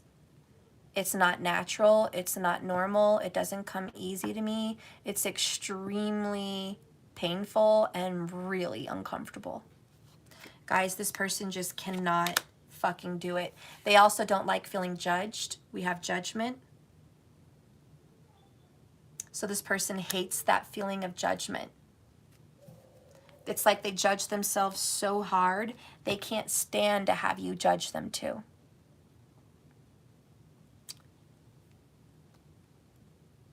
Yeah, there's a lot of that going on. Okay, let's go ahead and get some other messages. Why can't this person face the truth, face the past the way it should be? Why does this person keep looking at the past superficially? Why does this person keep looking at the past only remembering the lie they told everybody? Look, superficial, uncomfortable, sellout. They gossiped. They told lies to their ex-wife or their ex-husband, their kids, their best friends, their current partner. They told everyone lies. Lies. And they believed it. Guys, I really know people that have lied and believe it. I hate to admit it, but my first kid's father, he was a habitual liar. And it was like ridiculous lies, stupid lies. But he would lie to people to get sympathy, to get plane tickets or buses, or to get money, or to get clothes or cars or things. He would lie. I hate to say that about him, but it is the truth. And he would lie and paint a situation with me that was really false. Really false. And his family believed all of it. His uncle believed him. His fucking aunts believed him. His mother believed him. His sister. And none of it was true. And my family and I knew the truth. But his family across the fucking states did not know the truth because they weren't here, and they only chose to believe him. And do you know, if he would have been honest with them, they would have told him, stay where you are, do right by your family. You're not acting right, you're not being right, grow up. They would have given him better advice. But all the advice that he got was, get the fuck out of there. Come home. Don't put yourself through that. That was the advice he was getting. He was also getting advice from his uncle and other bad people. Cheat. Go find somebody else. Find another girl. Do this and that. They had no idea he was abusing me, hurting me, cheating on me, lying to me, not being responsible for his family. They did not realize that was the fucking truth. So he got really bad advice. And he started to believe the advice his circle was giving him. And it convinced him to really just go. They all convinced him to just go, and he just went. And he went down there, and he lived that life. And you know what? He got killed. Had he been honest, you don't think lies kill you, but sometimes eventually they kill you. We do have 7 of Swords, which is lies. And this is not getting caught because it's in reverse. This is getting caught, but this is not getting caught. 7 of Swords in reverse. You know, lies can kill you. For him, it put him in a bad life. And all his family at the funeral, boo-hoo, wah. None of them gave him the right advice. Had he stayed here, he'd probably still be alive. Had they told him to do right by me and grow up, he'd still be alive. But I can't really blame them because he lied to them. But I only blame them partially because even though he lied to them, I did tell them the truth. They just didn't want to believe me. So it's a very heartbreaking, terrible situation. But I can tell you from experience, people do believe their own lies. And me and him used to get into so many fights about stuff that he got himself into. And he blamed me. And it never was real. It was never true. I was the only one that ever got him out of trouble. I even asked my family to put their neck on the line to get him out of trouble multiple times. He would go to jail for all kinds of things. Having warrants, not driving with a license under suspension, stupid things. But he would tell his family he was in jail because of me, which was a lie. He made it sound like I was locking him up. I never did. I never did. But that's the lie he believed. And so every time we fought, he would be like, you always do that to me. And I'm like, what are you talking about? Look at all these I have actual paperwork. My name on bonds. I have, still to this day, I've got like 20 bonds papers in my house. All the bonds, I've bonded him out. And when I couldn't bond him out anymore, my family did. But I got blamed, and his whole family thought I was the troublemaker. Never once did I put him in there. Never once. And he also wanted his friends to believe that he was so hard that he did jail time. He did all kinds of jail time, which he never did. He never spent more than a day in jail. Like, he was in and out, because he always got bonded out. But he would tell his friends, because they all went to prison, they were all hard, oh yeah, I did jail time. I did months, 6 months, I did a year. Lies. He never did. But do you know what? In the end, before he died, because karma comes back. Feeling the pain now, karma came hard. Karma did come back to him decades later, but it came back. He never got locked up because of me, but he got locked up because of somebody else. And all those years he said he did that he never did, he actually had to do years. And right before he died, we had already broken up. It was like 6 months after we broke up that he got locked up, and it was not my fault. I was thousands of miles away. He was in a whole different state with a whole different person. Then his family realized the truth. They realized that he gets himself in trouble. He puts himself in jail. He got put into jail about 3 or 4 more times after we broke up. And then they realized Stephanie wasn't the problem. It was not Stephanie. All those fucking years of blame that I had to take. Everyone accusing me and thinking the worst of me, and it was never me. But karma comes back when it comes back.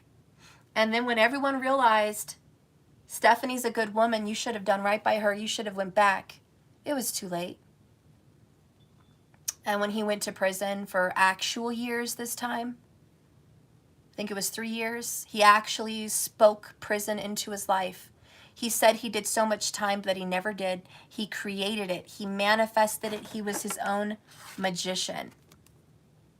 Be careful what you speak about, because it's going to happen. And lies, believe me, they catch up. They catch up. And do you know who was there for him? Not me. Do you think any other woman bailed him out? Nope, not a single one. Do you think anyone paid for a lawyer for him? Nope, not a single one. And not me, because that was it. I was not going to be that pawn anymore. I was not. And it was very sad. And finally, when he got out, he apologized and realized, you know, I did a lot of lies on you. I lied about you so much. I said you were something you weren't. I accused you of things you didn't do. I blamed you for problems in my life that were not problems in my life. They were blessings. I'm sorry.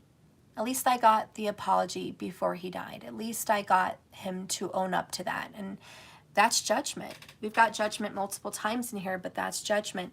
You know, you have to go back and look back at your life and reflect to realize maybe you've been biased, you know, in a karmic situation. You have to contemplate, what is your responsibility in all of that?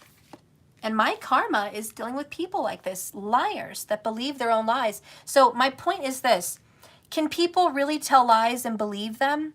Yes. They really believe with all their heart. 122 people watching 22 Oracle. They believe with all their heart that what they're saying to people is the truth. And that's why we have judgment, superficial, and sellout. It is absolutely sad, guys, that people will make up stories so they can get sympathy and gain support. They can gain support through those lies, and it's not true. Of the lies, they convince themselves. That's the most hurtful thing. And I am going through that right now with someone. We had a talk recently, and he still feels like it was my fault. He still feels like what I did was what triggered everything. That is not the case. I did something in response to a lie. I did do something bad, though. I lied also. I'll admit to that. I definitely chose to lie also, but I have to admit it was not until I was pushed. And when you're pregnant and hormonal, what the fuck can you do? I tried. But to hear him say that to me even today hurts me. It hurts me so bad. And I have a lot of regrets. And I wish I would have done things differently, but I can't. But to know that, you know, many years later, this person still falsely, superficially believes some false events of the past on how it went down hurts me. It hurts me a lot. Because if he actually remembered in his heart of hearts the love that we had and the words that he promised and the things that he did to me, if he actually remembered that, maybe he would have a conscience. Maybe he would have fucking guilt. If he could actually remember it right. And that's the problem today, guys, with this karmic reading. I think somebody is contemplating the past. Maybe they got so sucked up to believing their own lies, they didn't know the truth from a lie. Maybe they actually started to really believe their own lie. Or maybe they're starting to remember and now they're feeling the pain because the truth is bubbling up to the surface. Spirit, what truth is bubbling up to the surface, if any? Let's go ahead and clarify this contemplation card. Spirit, what's coming out in contemplation? I need to know in this karmic situation, what is coming out in contemplation? Because it's not good when people believe their own lies. Do they believe their own lies? Are they remembering this falsely? Or are they remembering it correctly?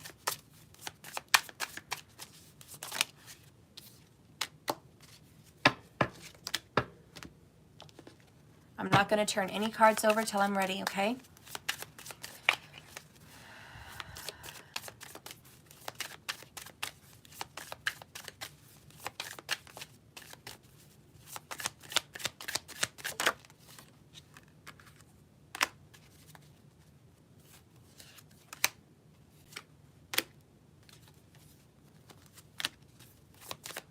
One more of this one.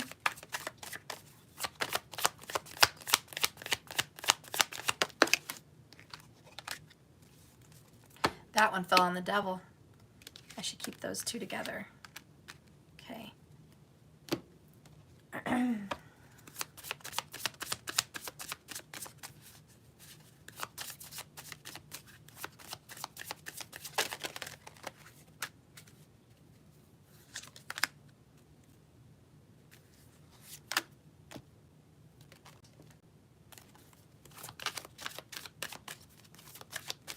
What is this person contemplating in their mind? What is this person's memory?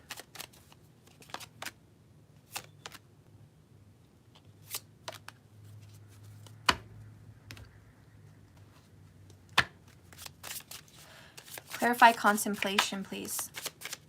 Deep thoughts of this person. Deep thoughts.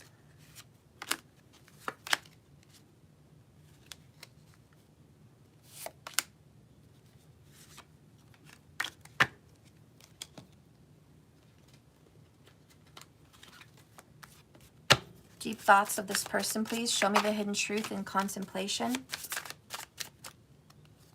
Show me the hidden truth in contemplation.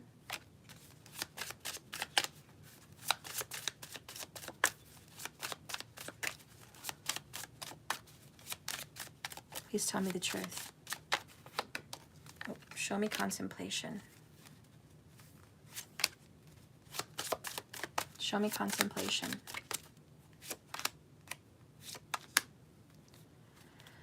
All right. Bottom of the deck, I am so attracted to you. Okay, so this person's going in deep thought and they are feeling sexual energy. But it's more than sexual. It's like, I'm drawn to you. I'm drawn to you. Even though we're apart, I'm fucking drawn to you. It's very hard for me because I'm so attracted to you. I don't know what it is. It's like a moth to a flame. Bottom of the deck here is stripping down feminine beliefs. It's really difficult, but that's what I'm doing. All right, feminine beliefs are beliefs about family, emotions, and love. They're stripping down some kind of beliefs that they previously had settled. Bottom of the deck over here is shocking. It's like, this is too hard to look at. Contemplating is just too hard to look at. So many revelations come to them. Abuse, neglect, abandonment, shame, pain. Just it's too much. It's very hard to look at, is what I'm hearing. Bottom of the deck is spring. This is renewal. In their contemplation, they would like to renew, relive something. They're reliving it. Okay, so they're reliving it. As they're contemplating, they may be reliving some of this. Bottom of the deck here is girl talk. I just hear I miss my friend. I miss my friend. Okay. Bottom of the deck over here is very soon. Clearly decide what you want so that it comes to you now. They know there's again a ticking time bomb. There's a clock. It's ticking. They know there's some kind of time situation here. All right, so let's go ahead and start revealing. I know I was a distraction from your pain. So this person thinks they weren't as important to you as you know they are. Wow, this fucking stupid person, I'm sorry, but they think that they weren't as important as they fucking were. They feel like they were a rebound. And you know, you're watching, this fucking person wasn't a rebound. I feel hard for this person. What the fuck? The fuck, man? The fuck? Okay, anyways. Maybe they also contemplated that they used you as a distraction. And that's hurtful. And maybe they're owning up to it that you were a rebound. I wish I had treated you better. So there's regrets. They've done some fucked up shit to you. They're remorseful. They have regrets about it. They don't like looking back and remembering how they treated you. Or if you're watching me and you're this fucking person, you're looking back thinking you don't know why you treated this person so bad. But you fucking did. The next one is I want you. They desire you. They're attracted to you. They want you. Or if you're watching me, you want them and you know it. You know you want them. I'm not available. Like this person's taken in a relationship. We already knew there's 3 people involved. We already fucking know. Big surprise. Yeah, we're all aware you're not available. I feel you leaving me behind. This person contemplating is like, how could this work? It's already over. We're already way off in the distance. You're a tiny little ship on the sea. This is almost done. Like, how could this ever work? There's doubt. I knew exactly what I was doing. Wow. On fucking purpose. This person's like, I know. I remember it correctly. You think I'm believing my own lies? No, I remember my lies.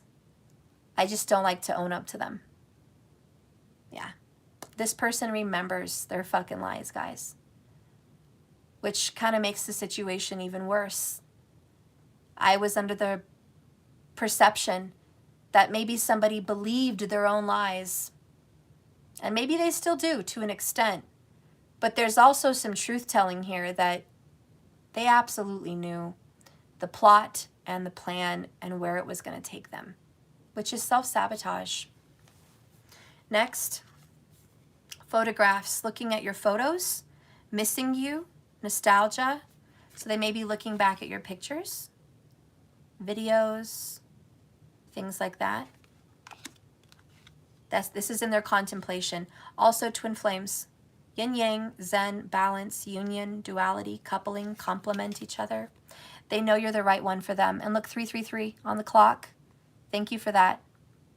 99 and 111. Twin flames. This person is contemplating on you guys being twin flames. Absolutely. Next is the butterfly. This relationship needed to evolve to the next phase and healing the inner child. We talked about it. They do feel like this is evolving to the next level. I'm going to go get my charger, guys. You guys are saying there's some issues, so I'm going to go get my charger.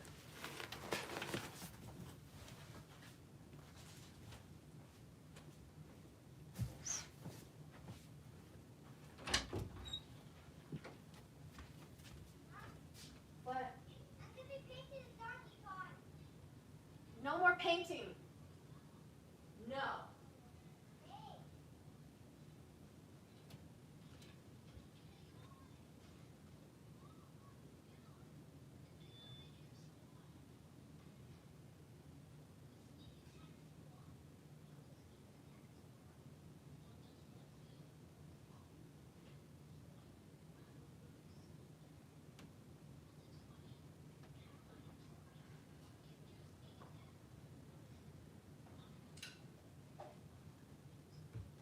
Stop making a mess. Pick it up.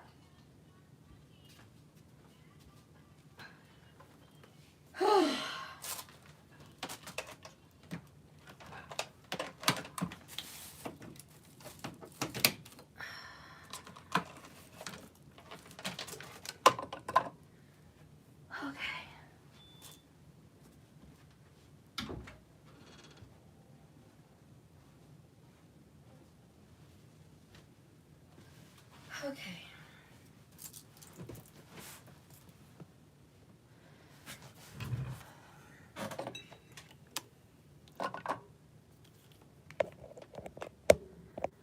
All right.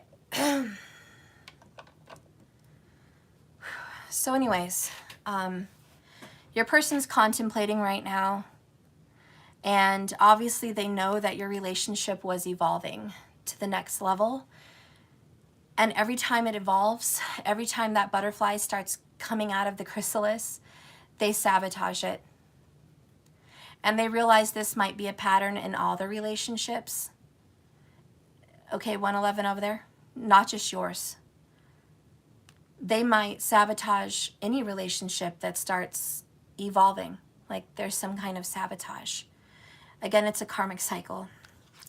The next one is a love call. Someone expresses love, a message of love, thinking about you and letting you know. So your person is thinking about reaching out, texting you, calling you, sending you a picture, something. Like they're like, I should reach out. I should reach out and I should talk to this person. Next, the runner. They're a runner in a codependent relationship. They have a fear of intimacy and they listen to their ego. So in their contemplation, guys, there is some revelation. Some big revelation. Next, oh my God, I'm surprised to see this. We have reconciliation. Someone from your past is returning to your life. They do want to reconcile with you guys. That's not a lie. It's not a deception. They're not Decepticon about that. 110, 110, 110, saw that. They're not trying to lie to you about that. They really do, in their contemplation, think about coming back together with you. Calling in your soulmate. Call me in, you know, and they're calling you in too. If you're coming back into their life, they're calling you in. If you're the one watching me, and you're the asshole that's watching me, you are calling in your soulmate because you need her or you want her or him, okay? But your prayers, affirmations, and visualizations are definitely bringing you guys together. And next, past life relationship. Wow, you have known each other before. Absolutely. And this is why you feel so bonded to this person. Or this is why your person feels so bonded to you.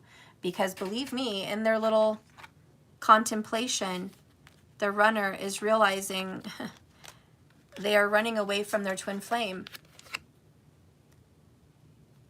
Okay? They're running away from it. This is somebody very important to them. Very important for this breaking of karmic cycles.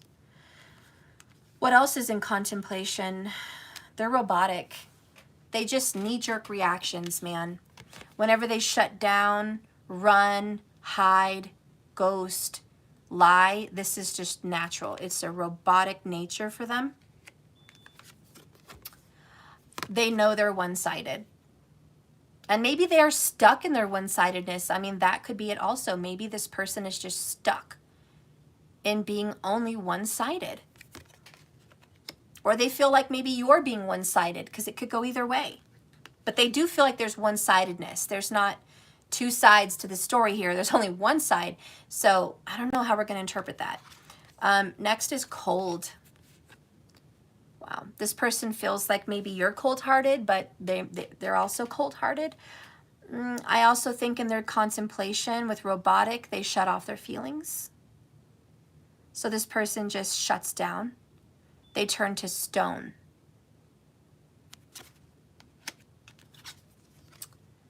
There's a warning. This is what they always do. It's like a habit. They get hurt. They feel scared. They run. You know, they shut down. They get cold. That's like a warning, black and white. It's just black and white for them. They're either all in or they're all out. They don't want to be in the middle. It's either I'm all for this or I'm not. Like they just can't, there's no middle. They do want to give you a love offer in this contemplation. Ace of Cups. Divine Masculine.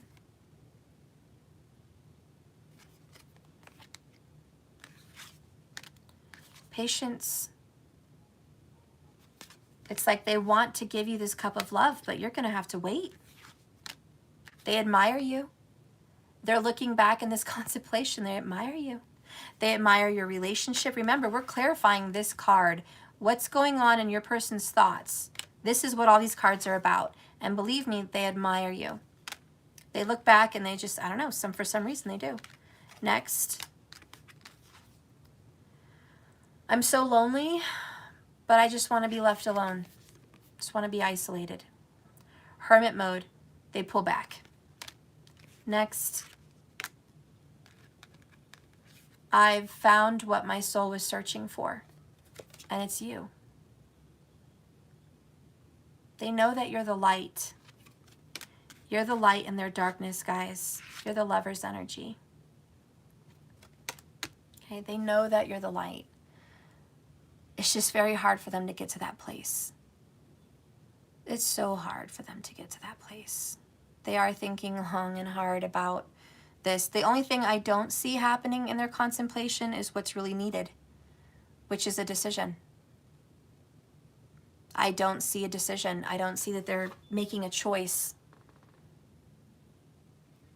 I just see that they're thinking badly about the situation, that they're wanting you, that they desire you, that they're calling you in, that they want a reconciliation, they want to reach out, but they run. And they want to give you a love offer, but they want to make you wait like a really long time.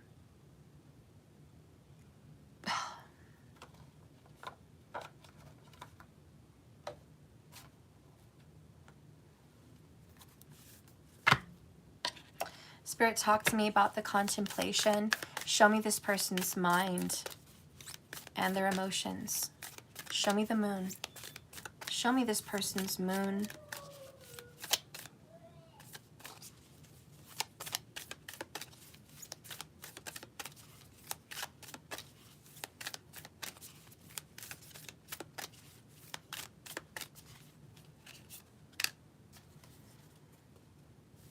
Confidence is your key to success, and communication is key. So in their thoughts and their feelings, they do want to reach out to you. They do want to talk. You guys could have a Leo or a Gemini zodiac sign also, okay, or this person.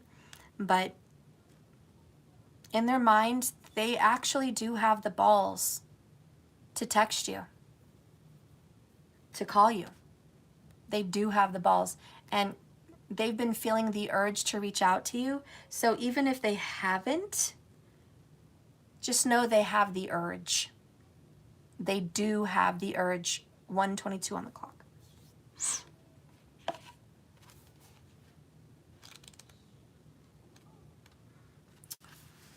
This card talks about a new start in their mind. It's a new start for themselves. They have a new cycle they want to get into. When they're going to look and feel more happy, more handsome or gorgeous, more in the spotlight, more like there's something worth showing off. They want someone's attention, and we know who that someone is. They want your attention, okay? This card says it's coming. However, this may not happen all by itself. They need to be willing to do their part. That means being confident and proud of who they are and what they have to offer. And that means this love offer, they have to be proud to give you this love offer. They have to feel like that's good enough. This is good news. And it's a new start for children.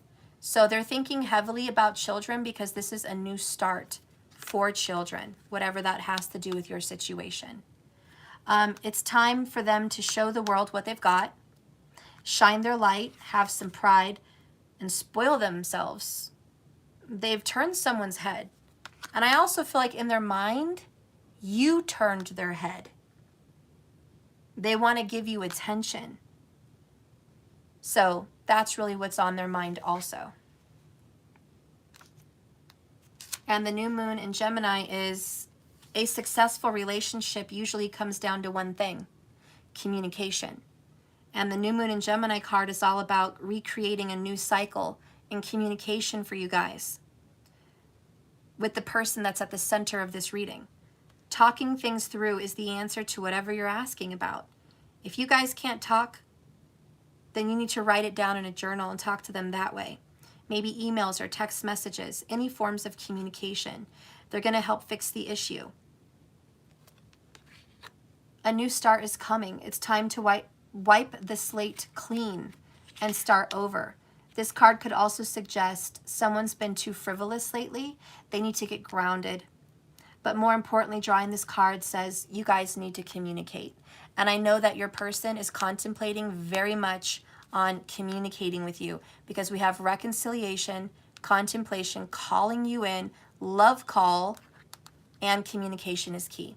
So believe me, they are definitely stepping away from the karmic situation to communicate with you. It's time for them, well, their mind and their emotions feel. It's time to tell you how they feel, but they're scared. They're all in their head, not in their heart. This has been a problem. They are flirting with you, okay? And they need to be more grounded. They're scatterbrained, okay? So that's what you need to know in this situation.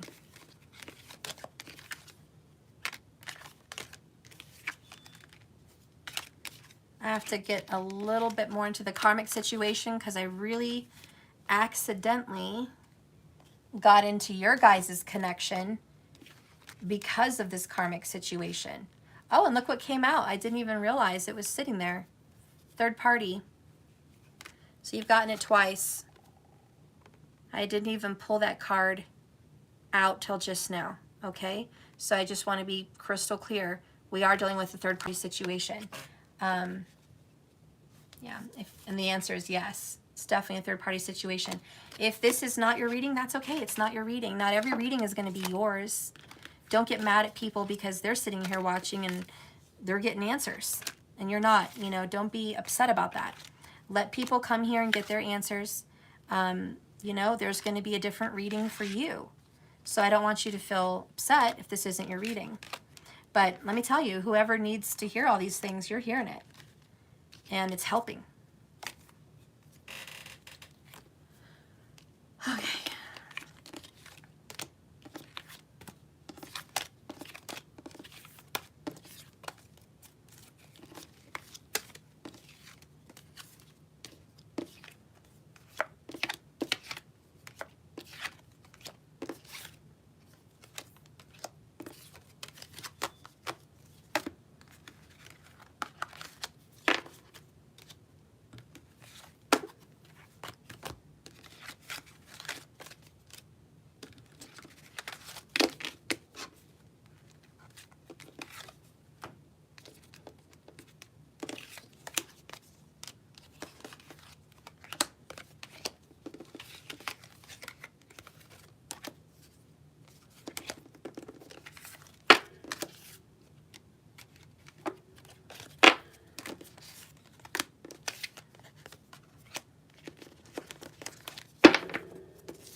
Okay, guys.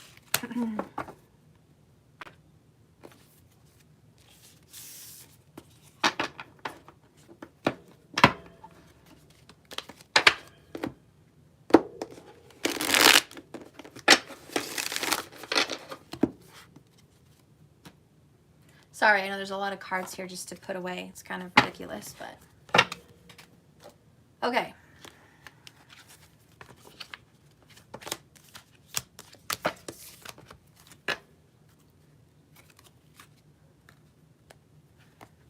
Shit.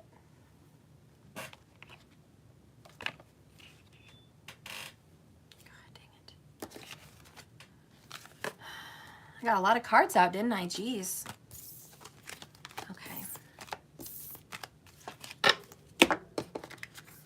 All right, okay. All right, so we just went through the basic whole karmic situation. Drama. You're going to have to rewind. We're at 132 minutes, 22 seconds into the reading. A long time, okay?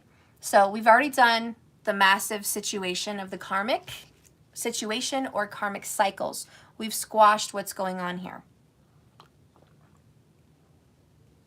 We also got your experience with this person involved in this karmic situation. We also got your person's experience in this contemplation of this karmic situation.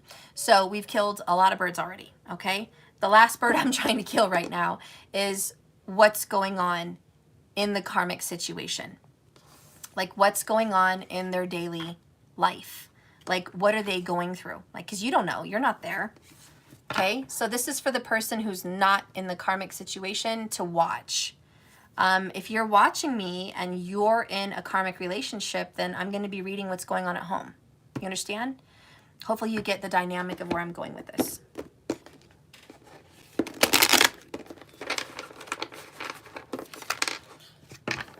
So if you're single, this particular spread is not for you.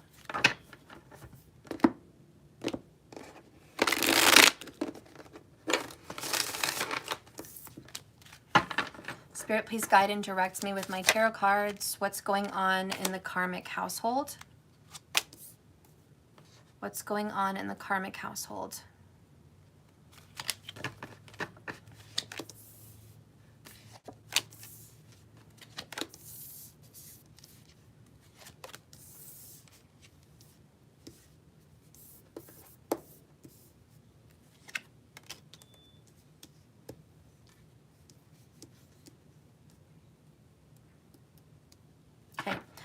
First card, bottom of the deck, is Three of Wands, expectation. This is waiting for your ships to come in. It's also being the captain of your own fucking ship. And I'm going to go ahead and say the captain of your own shit, because that's really what I feel is really going on. And boy, there is some sexual energy in here. Thanks, Markers, for taking care of this naked fun fuck ad. I don't know why that person keeps popping in my readings. You know, maybe there's porn That's an omen. Maybe there's porn, sex addictions going on in the karmic situation. Maybe there could actually be a message we can take from that. I do feel like, because as soon as we got into what's going on at home and this person shows up with porn drama, I do think there's secret porn drama, secret sexual stuff going on in the karmic home. Okay, so I bet if they check their internet, they're going to see some bouncing off of pornographic websites, stuff like that. Bottom of the deck is they've already expected this. They kind of already knew this. Okay. They kind of already knew they were dealing with somebody that had these issues.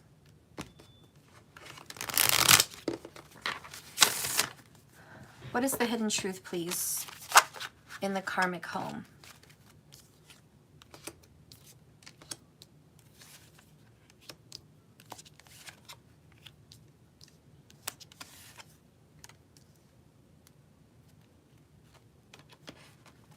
Okay, that's pretty much all I feel I want to pull there.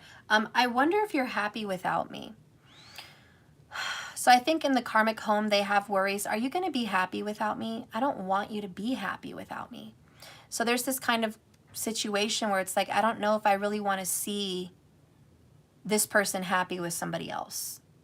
But at the same time, they wonder, if we break up, could you actually be happy? Maybe we deserve to break up. You know, maybe we would be happy without each other. Maybe we would actually be happy. We wouldn't be stuck living this deceptive lie.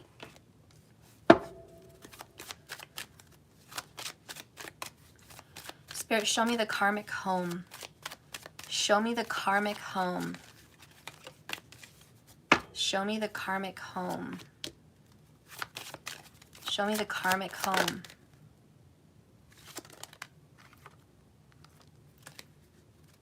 Show me the karmic home.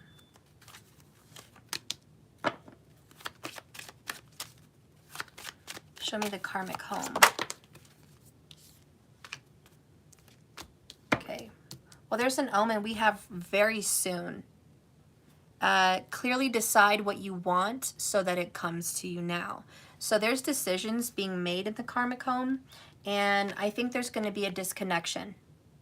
We have retreat. So maybe they're thinking about a vacation, or maybe they're literally thinking about breaking up. I don't know, we'll have to see. But it's time for them to disconnect, and they're deciding very soon maybe when they're going to disconnect.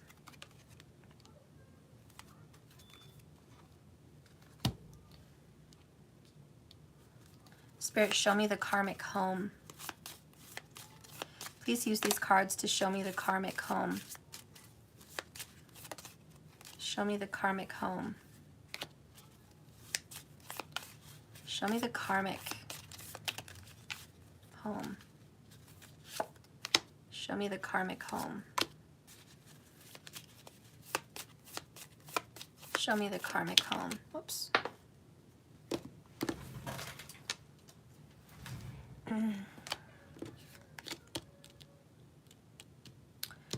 Okay, bottom of the deck.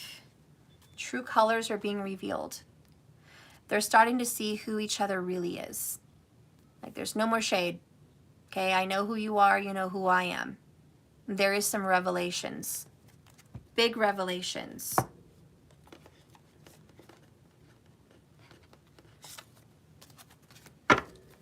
Spirit, please use these cards to guide and direct me for what's happening in the karmic home. Show me what's happening in the karmic home.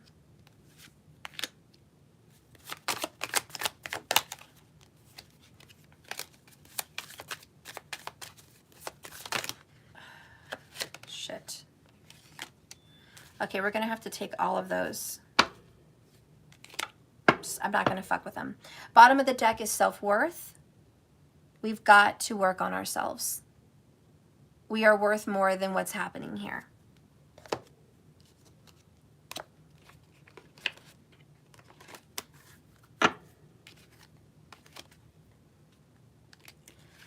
That's a lot, but I'm just going to take them.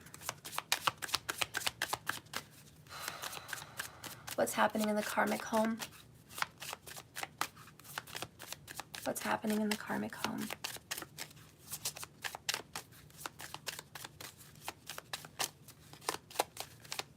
Show me with these cards, Spirit. Okay. Bottom of the deck is elusive. Hiding, playing cards. There's some kind of now you see me, now you don't. There's an illusion, there's trickery, there's manipulation. And there's also someone's playing the cards they have dealt. Like someone's playing a card. That's what, I don't know, that's what I'm getting. Someone's playing a card. Some kind of fucking card. They've got a card and they're gonna use it. You know what I mean? It's like, yeah, I have cards to play. I'm gonna fucking use them.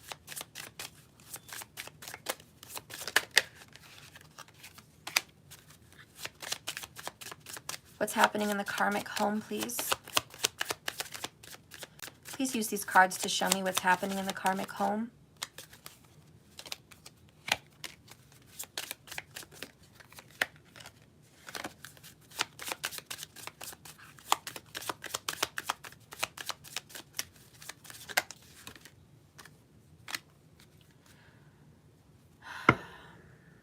Bottom of the deck, nothing comes close to how deep you pleasure me.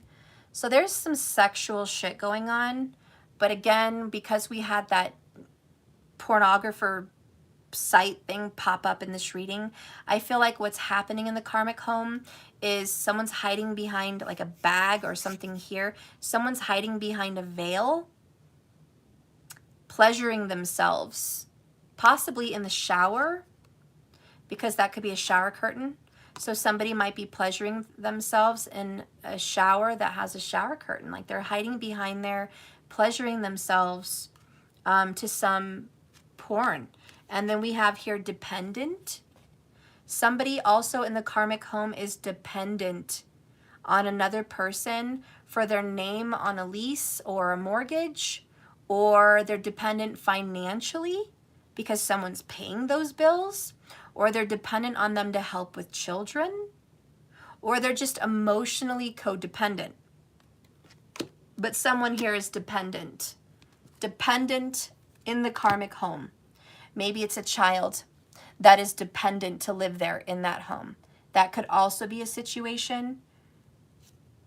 This card was just chilling there some fucking how. Now, everything that I'm going to speak in this reading is happening now. Today.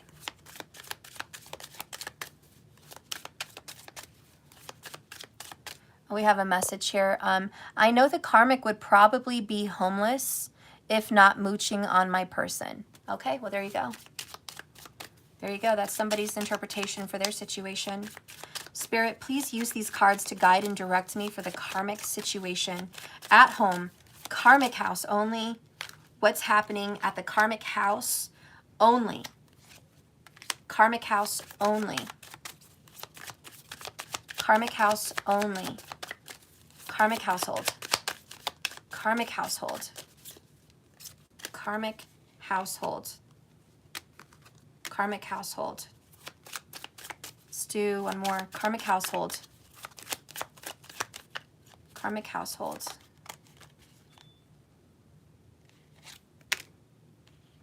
Okay. 2 cards wanted to come out. This one almost did. I want to fix this. Be prepared to hear the truth and nothing but the truth.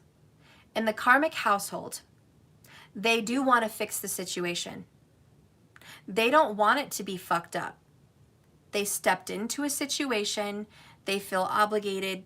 They do want to fix it. They do want the karmic situation to work out. They do. That's just a fucking, that's a fucking fact. I don't know if you're going to like it. 144 minutes. You know? Major life changes, though. They are not the same person you remember. This is where trouble starts brewing. Even if they want to make this work in the karmic household, they're not the same fucking people they met. Shit has changed. They don't want the same things anymore. It's like maybe I met you in high school, or maybe I met you in college, or whatever the fuck. Like, we're not the same people. Yeah, I want to make this work, I want to fix this. But if I look at reality, we're on two totally different fucking paths. It is what it is. Karmic household only. What's happening in the karmic household only? Karmic household only. Okay, we're going to take all of them. Bottom of the deck is lightning, sudden change, shocking news, surprise, epiphany, tower moments, upheaval, and transformation. So this is a tower card. So there is a tower in the karmic household. A lot of it's just new information, seeing each other's true colors, knowing people have changed. There might be some shocking news that came in that's like, whoa, this is shocking. I don't know if I like this. This is not good. Somebody's also having an epiphany. All right, so there is some very big monumental changes and moments happening in the karmic household. All right, are you guys ready? I'm going to give you a minute to gather your thoughts, because whatever comes out in this fucking reading, I need you to be able to handle it. If you're going to be easily triggered, I think you should go, because I don't know if this is going to be good, bad, shocking, relieving, angering. Like, I don't know how you're going to feel about this. It could be good news. It could be bad news. Maybe you're the person watching me and you're not single, you're in a karmic relationship, and this is what's going on in your home right now. I don't know. But be ready. The truth is about to come out. If you're watching me, you found me not by accident. Spirit brought you here. This is a revelation about your karmic relationship. Now, either you're personally involved, you're fucking this karmic person, or you're living with them, or you're on the third party outside. You're having to cross-watch. You're looking at this particular spread like, I want to know what's going on in my person's home with their karmic. Are you ready? Because I don't want to hear shit in the comments if you're going to cry about this. You're either ready or you're not. I don't want to hear, this isn't my story, this isn't for me, I don't like this, I don't want this, fuck this is negative. I told you this is a karmic reading. You've already been warned. It's karmic. These are lessons that are repeated and they're not fun. Okay? No one is sitting here licking ice cream karmically like, woohoo, I love ice cream, this is great. That's not what's happening. Okay? Are you ready? So we're starting out with the Page of Swords in reverse in the karmic household. This is lies, deception, and deceit. Someone is hiding secrets in their phone. These are secret messages, secret pictures. He's even got the cell phone. I'm not lying. I'm not bullshitting.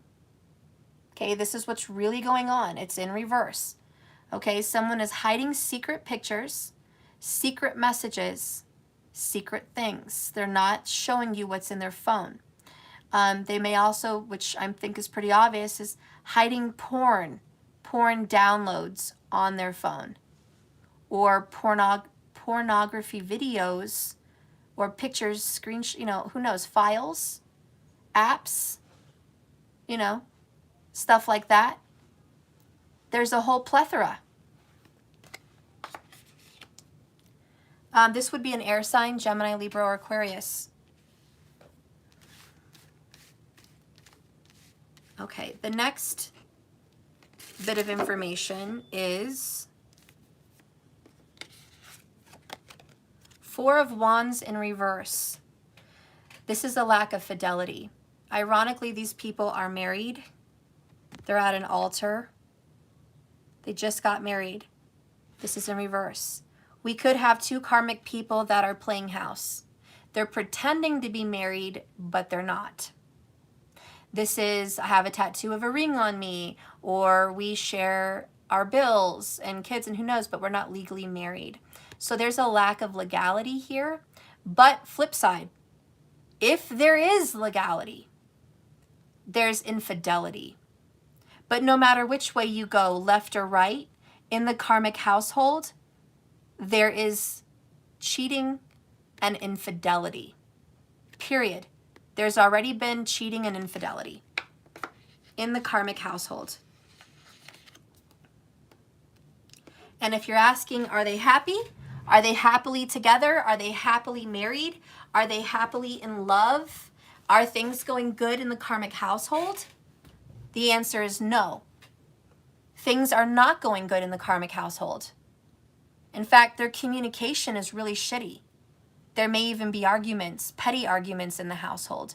But there's also the elephant in the room, the big unspoken negativity, which is, I'm not happy with you, you're not happy with me. Also, I know you're hiding something from me. And someone else saying, I know I'm hiding something from you. It's that elephant in the room. They know that they're in a situation and they're committed, but they also know there's no fidelity.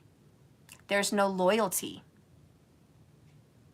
So, we're talking about some insecurities now in the karmic household.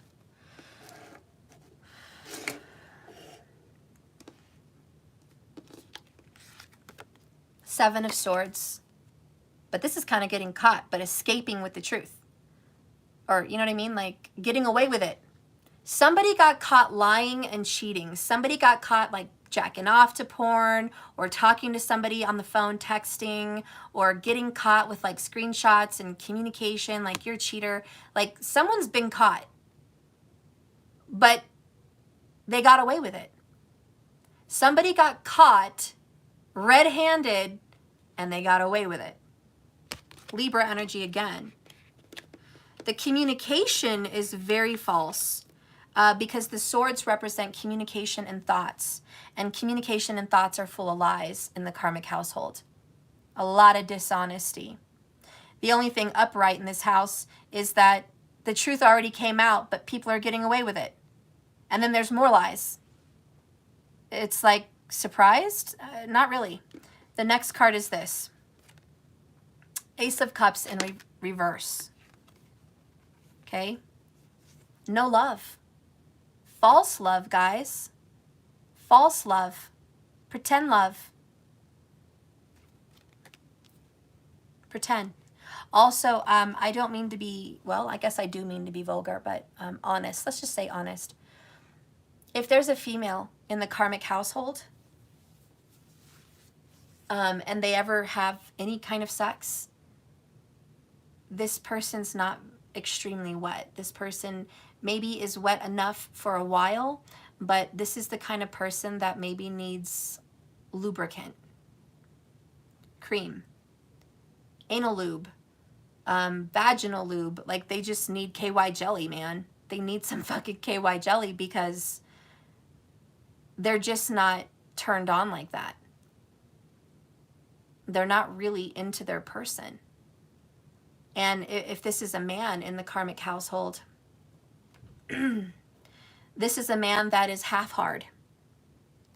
This is a man that gets hard because, you know, the wind could blow on it and it would get hard. The water could touch it and it would get hard, but they're not rock hard. This is like, I'm turned on, but you need to suck on it for a little bit to really get it decent.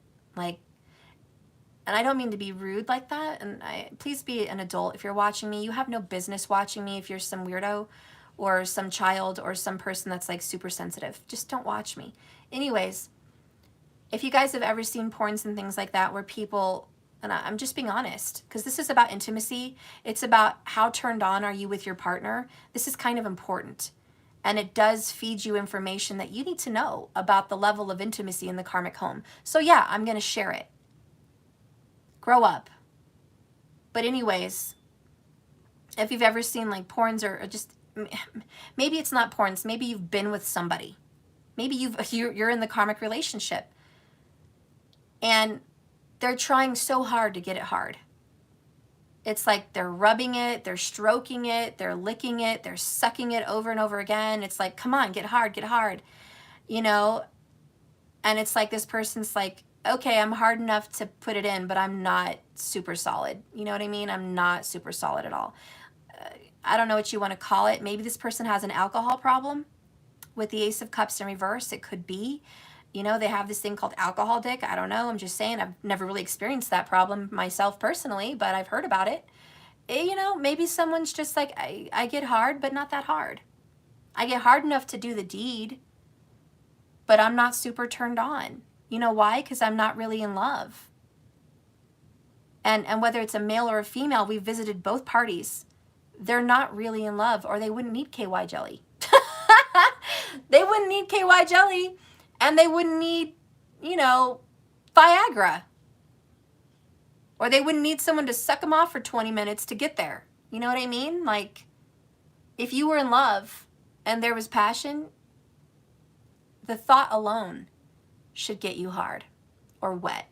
Just the thought, the idea, the picture of this person, the sound of their voice, right? It just, right? It's just like, yeah, that's enough for me.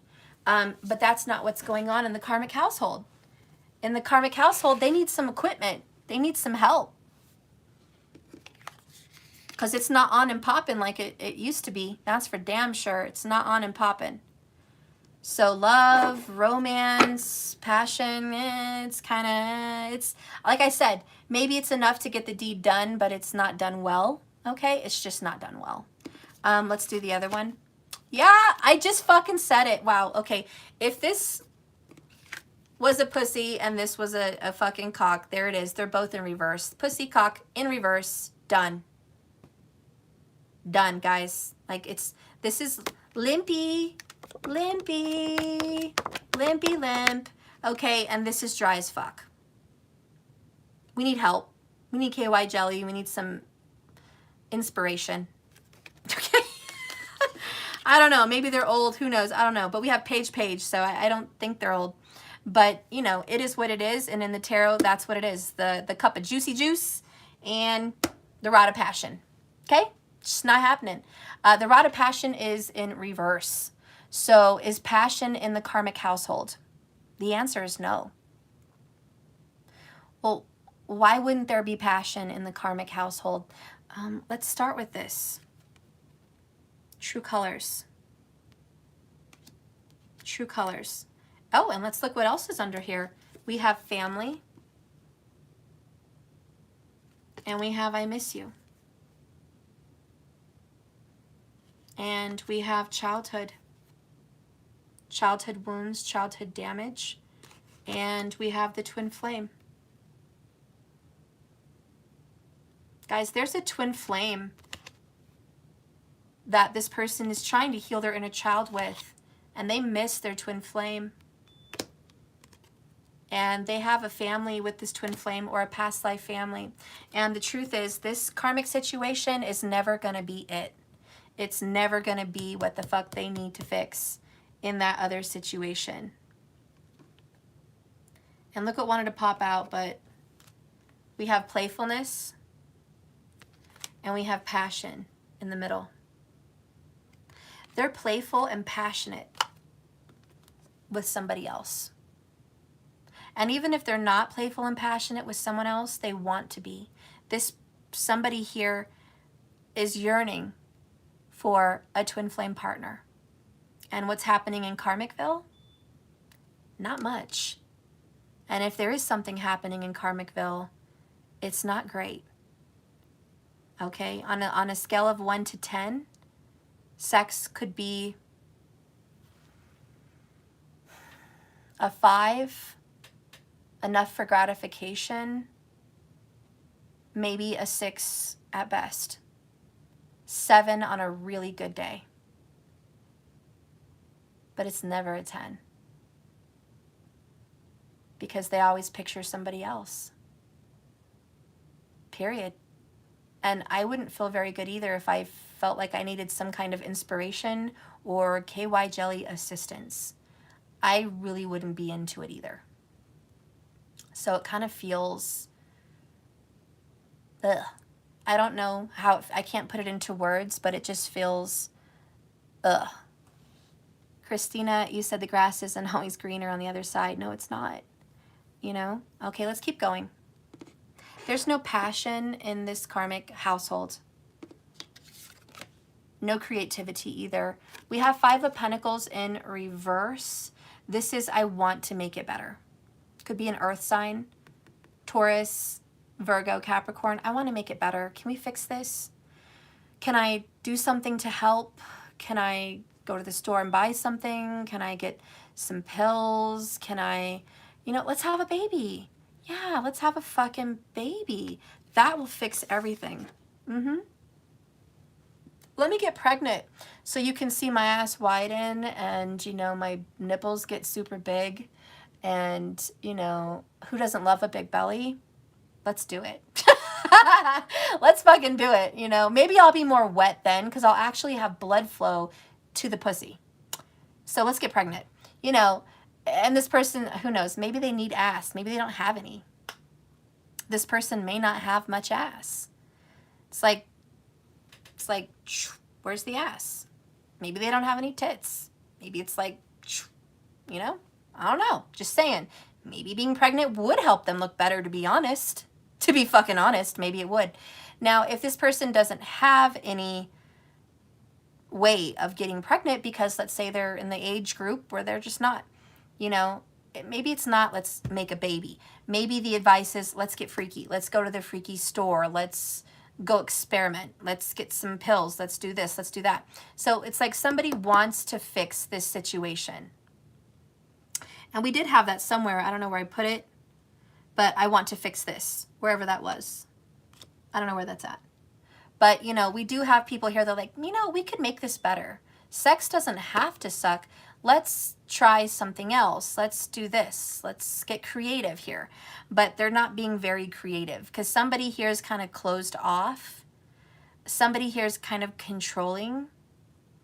And with the Five of Pentacles, which is the dark night of the soul, when you're coming out of the dark night of the soul, it's kind of like, I just want to come out of the darkness with you. Can we get out of this bad place that we're in? We've been together, what, 5 years? Maybe more than 5 years? I don't know. Let's just say years. Okay, we've been together for some years. Okay, you're my karmic. We have kids, or we have a house, or we have stuff together. We've got Four of Wands in some way, all right? So can we just make this better?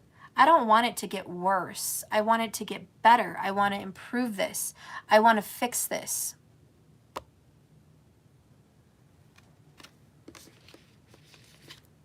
And these people are very good at living together, taking care of responsibilities, paying bills, taking care of the kids, cooking, cleaning, going out for family outings, possibly, you know, picnics, trips, stuff like that. You know, it's like they can handle the mundane. They can handle the mundane. They just can't handle the lack of passion. Because it's almost like they're saying, well, sex may not be great, like our love may not be great, but we've got some kind of stability here. We have some kind of a foundation here. What is the next card? The Hanged Man in reverse. This is pause for perspective. They're not pausing. They're not looking at it. They don't want to look at it. They don't want to face the truth. If they did, they would be hung upside down by spirit. Hey, wake up. But they're not. They're just a denial. Absolutely in denial. So the karmic people in the karmic relationship are in denial because they don't really want to face the facts that if they're not having a shitty sex life right now, they're going to. Like, it's coming. Their sex life is not headed for a good arena. Like, we're headed for disaster here. Also, this relationship is headed for divorce. There's something about 5 years. They could get a divorce in 5 years if they're not going to divorce now. But this relationship is headed for divorce. If they're married, if they're not legally married, this relationship is already in the pooper. And it's going real fast to nowhere. Like, this relationship is just headed for down in the dumps. And this person just doesn't want to realize it, period. Yeah, they're just like, no, I don't really want to think about that. I don't want to think about it. Yeah, And think about it is the right word, because the Hanged Man is all about thinking. Thoughts. The Hanged Man represents spirit blocking you from something, stopping you from moving forward. So that way you're forced against your will to kind of look at something and get a different perspective. But when you get the Hanged Man in reverse, nobody's being stopped. Nobody is being forced by the universe. There is no divine intervention. It's just, this is your choice. If you want to bury your head in the sand, or, you know, stick your head in a toilet and be a dumbass, then go ahead. If you want to be in denial and pretend, that's fine. Eventually, you'll see the truth. Eventually, you'll realize that you're in a connection that's heading you to nowhere. Eventually, you'll realize it. And that's all Spirit's hoping for. But, you know, again, it's like these people in the karmic situation, they want to fix this. They want to make it better in some way. Let's get some more truth.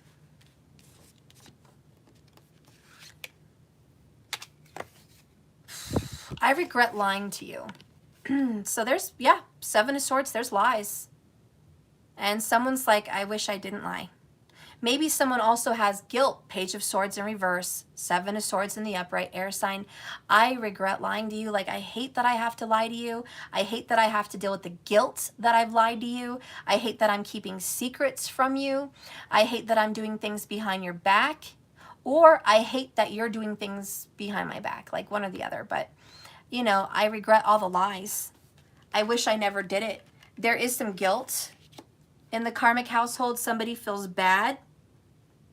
And I just kind of feel, because this is the beginning. This is the beginning. This is the end. I just kind of feel like somebody feels bad that they've been lying to someone since the beginning.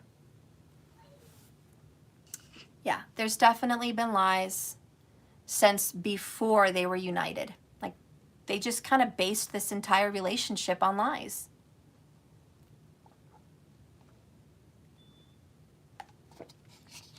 And at least someone has a heart to feel bad. We have Ascending. This is 6 of Swords. This is, I just want to leave a bad situation for a good one. I just want to move forward. I want to get away from the lies, away from the toxicity. Can we move on? Okay, there's also another confession coming to me in this reading. It is this, 111, people watching. You caught me. I lied to you. I'm sorry I lied to you. I'm sorry I did you dirty. I'm sorry I deceived you. I'm sorry I got caught. I'm sorry I fucking lied to you. Yes, I lied. I feel bad about it. Can we move on? Can we ascend? Can we get past this? Are you ever going to let me live this down? Are you ever going to let it go? Or are you going to punish me day after day after day for lying? So there's this instant regret. Instant, like, I wish I never would have lied to you. Then maybe I wouldn't be suffering so much. So that's some truth bombs. The next card is this, karmic situation. Religious factors. Your love life is influenced by your upbringing and spiritual path. So there could be religious, they could be Catholic, they could be Christian. I don't know. They could just, Muslim, I don't know. But whatever. This person has spiritual beliefs. Maybe they don't believe in divorce. Maybe they don't believe in separating a family. I don't know. But there's some religious factors playing a part. And if there's not religious, there's family. Family and upbringing. Someone here has guilt because they've promised their dad, mom, brothers, sisters, I'll take care of this person. I love this person. I'll be there for this person. So there's this guilt. Like, I can't just leave this person out in the fucking cold.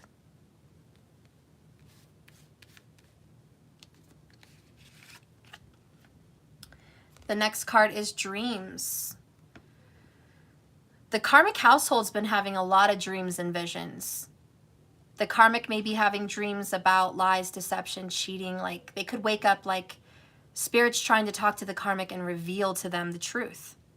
But it's like a nightmare. The masculine may also be having dreams in the karmic household. Just visions, thoughts, fantasies. Good sexual dreams, sexual fantasies. But dreams are definitely happening in this household. Another card is separation. Sadness, missing you, thinking about you, yearning, and very unsure of the future. I don't think the karmics are separated because I don't see that here yet. I think they could be. But in the karmic household, somebody is already separated from another person. And I know it because we had third parties come up. So in the karmic household, somebody's separated from the third party and they miss that person. Right there, black and white. I miss you. I'm yearning for you. I dream of you. I'm thinking about you. Okay, I'm thinking about you in our separation. So yeah, someone in the karmic home is missing somebody else. Earth energy. They're focusing on work, structure, responsibility, money, grounding, healing, a reality like earth.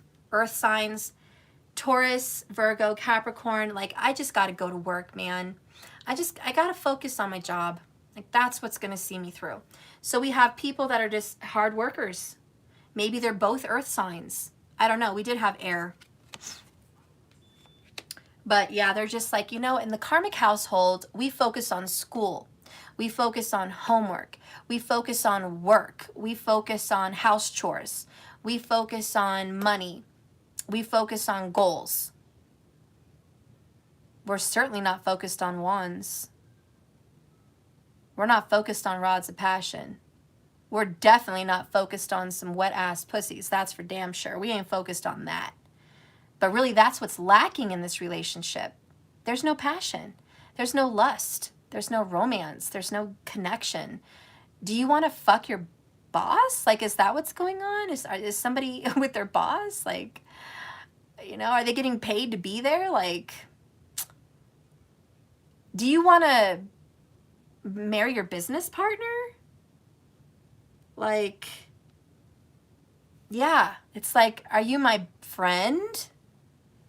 Let's be friends.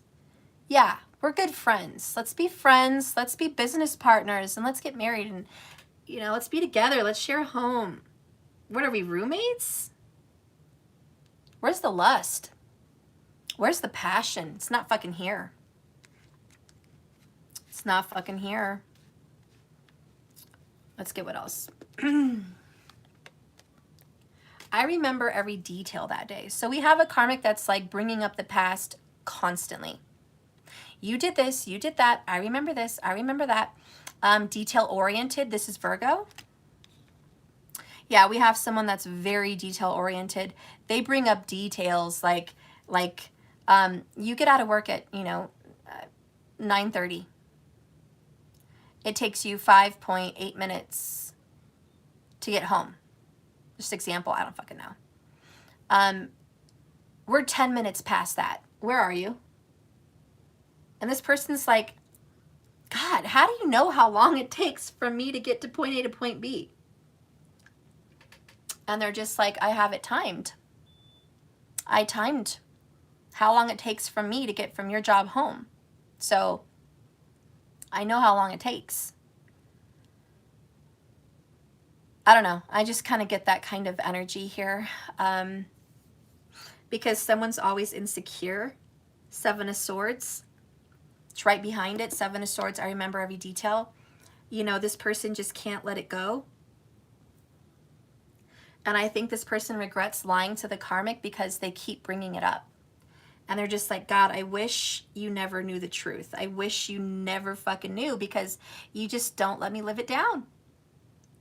I'm paying for it day in and day out. You're constantly reminding me. You're constantly making me feel guilt. And believe me, they bring up the details of what was caught and found out. They bring up the details a lot. So in the karmic household, we have past life relationship. You have known each other before. So this karmic partner is somebody they've already known also. So this is like a karmic soulmate. They've had some past life experience with the karmic. And they're replaying some karmic patterns. Let's see what other information comes out. I want to be more than friends. The karmic feels like they're a friend. Let's be honest. Let's really talk about the karmic household. They're friends.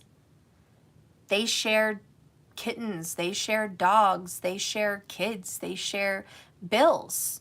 They go on trips together. They hang out with their family together. They cook together. They clean together. They're friends. They're fucking friends, guys. But the problem with that is they want to be more than friends. How do I leave the friend zone for the lust zone? You kind of need to be a divine soulmate or a twin flame for that one. Because right now we're talking about a karmic relationship. And this means you have karma together. And you guys have got to solve it. You've got to figure out why you're repeating patterns that your parents did and that you did in past lives. You have to figure out why you're repeating karma and end it. Four of Wands in reverse. So you're never really going to be able to excel to this more than friends level. It's kind of like, it's just weird. It's like when they have sex, if they do, it feels kind of weird. Kind of feels like they're fucking their sister or their brother. It's like weird. And maybe they don't really think about it like that. Like, oh, I feel like I'm fucking my family. But it's kind of weird like that. And it's just like, ugh. I don't know if I don't know. It just, I don't know. There's just something off. And maybe it's not a brother-sister situation, but it doesn't feel right, guys. It doesn't feel right. It doesn't feel like you're kissing your passionate twin flame or soulmate example. When you kiss someone that you lust for like that, it just melts you and you're just like, oh God, fuck. You're just...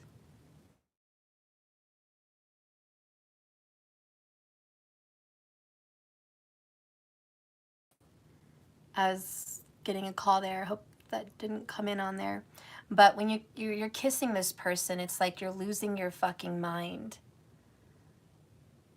And you're just, God, you're wet, you're hard, whatever. You're just like, you know? This is not what they have. Yeah, Elizabeth, you melt like butter? Yeah. When you're with the right partner, you melt like butter. You are wet and hard and putty in their hands, like, period. Mold me, make me, whatever you want, you know? But when you're in a karmic situation, it's awkward. It's very awkward. We're going to leave that there. Okay, next card. Hang on, guys. Okay, you guys see me? Am I back? Okay. I'm so sorry, guys. I had to text somebody just now.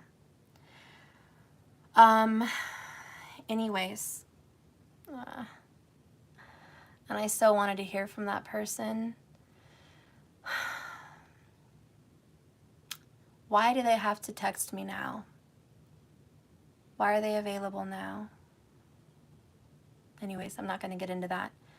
Hey guys, sorry about that. I had to text a person that I needed to get back to. Anyways, so back on this karmic situation.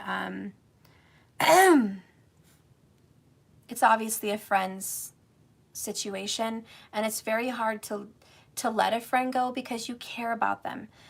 You care about their family. You care about their kids. You care about, you know, their well-being. You care about their mom, their dad. Like, you know, there's connections. So it's very, very, very hard to leave a situation. But with the Hanged Man in reverse, I do have to say there's hope, because Spirit says, guess what? I have news for you guys. You are not stuck. This would be stuck. This would be your feet are tied up. You can't go anywhere. You're stuck. But this, my friends, is actually good news. You're not stuck. Your feet are on the ground. You can stand, walk, whatever you want to go do. You untie yourself. Your hands are free. Your hands are free. You're not stuck. So there is that message in this karmic message of being available to leave. You're free to go. 133 thumbs up. Thank you so much, guys. 88 people watching, 88, and 180 minutes. 888-133. Just putting it out there. Those fucking numbers, man. Let's go to the next card. Conclusion. So a conclusion is within reach. And I think they've gotten as far as they can get in this fucking karmic relationship. It's like, can we go up from here? Can we improve? Can our sex life improve? The answer is no. Can romance improve? No. Can our friendship get better? No. Can we go from here someplace else? No. We are at the pinnacle. We are at the conclusion. Right now, today, right here, this is as good as it gets. I'm sorry, but this is as good as it's ever going to get. We're never going to be any younger than we are right now. We're never going to be any more sexual and turned on and lusty than we are right now. We're never going to be better friends than we are right now. That's it. We've reached the pinnacle. It's not going up, it's staying stuck. Also, we've already completed karma. Conclusion. You came here to learn something. You learned it. You're welcome. I came here to learn something. I learned it. Thank you. But it's over now. The last song has played. And anyone that sticks around in this karmic situation sticks around because they want to. They don't need to. They want to. Let's get some more information. The karmic connection in the karmic house is toxic. Whew. We don't really understand what's toxic yet, but you know, lies, deception, deceit, trickery, infidelity, secret porn stuff, like that's toxic. It's not good. Not if the other partner's not on board. And I don't think the other partner is on board with the secrets. Like, they're just not on board. So this is a very toxic situation.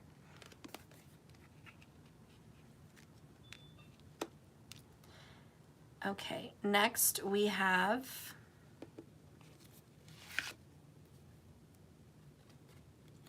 calling in your soulmate. Prayers, affirmations, honey, visualizations, dreams, wet dreams, hard dreams, sexy dreams. It's all calling in your soulmate. Somebody's like, this is not the relationship for me. They want it. Look, 4:44 on someone's clock. I looked up, it was 183 minutes and 44 seconds. It's a lot of fours. There is a certainty about calling in the soulmate. Like it is what it is. And in the karmic household, let's be honest, there is somebody here visualizing, dreaming, grabbing, rubbing, touching, thinking about a soulmate whilst in the karmic household. There is that going on. We had it earlier. Dreams. Calling in the soulmate. Believe me, it's fucking happening in the karmic household. Next, I just want to escape, mind altered. The karmic household does smoke, so I feel like there's a back door. There's more porn stuff popping in. See, it's an omen. In the karmic household, there's a lot of porn or videos, pictures, masturbation, visualization, fantasy. There's a lot of sexual fantasy in the karmic household. Like, just so you know, that's definitely an omen. But I also feel like there's a smoking section in the karmic household. So like there's either a patio or a back door or a special chair or a front porch. Like there's somewhere where in the karmic household people just go to smoke, and maybe in their like mind altered state, they fantasize about doing something with somebody else. And also when somebody goes out for a smoke, they're thinking about the other partner. They're thinking about the sexual energy. And so just, you know, that's definitely happening in the karmic household.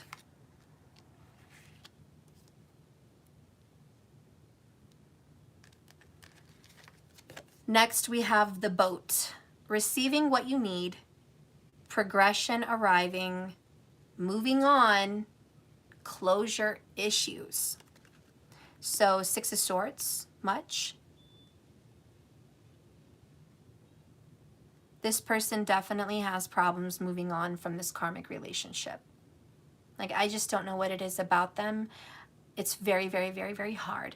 I'm already over this person mentally, sexually, already over this person, but there's other attachments, and I just can't really put closure onto this connection right now. So yeah, this person's like, I can't close the chapter. All right.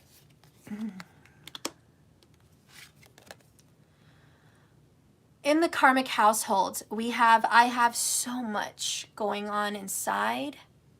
I don't know what to do. Contemplating. We literally had that same message before we tapped into the karmic household. The masculine is contemplating. We clarified the twin flame soulmate relationship and the contemplation and how that person feels in the third party connection. But we have it again. In the karmic house, this person sits there on the couch or outside on the porch smoking, or in their car or in their bed or in the shower. They fucking think about this shit. They contemplate long and hard because there's just so much going on inside them.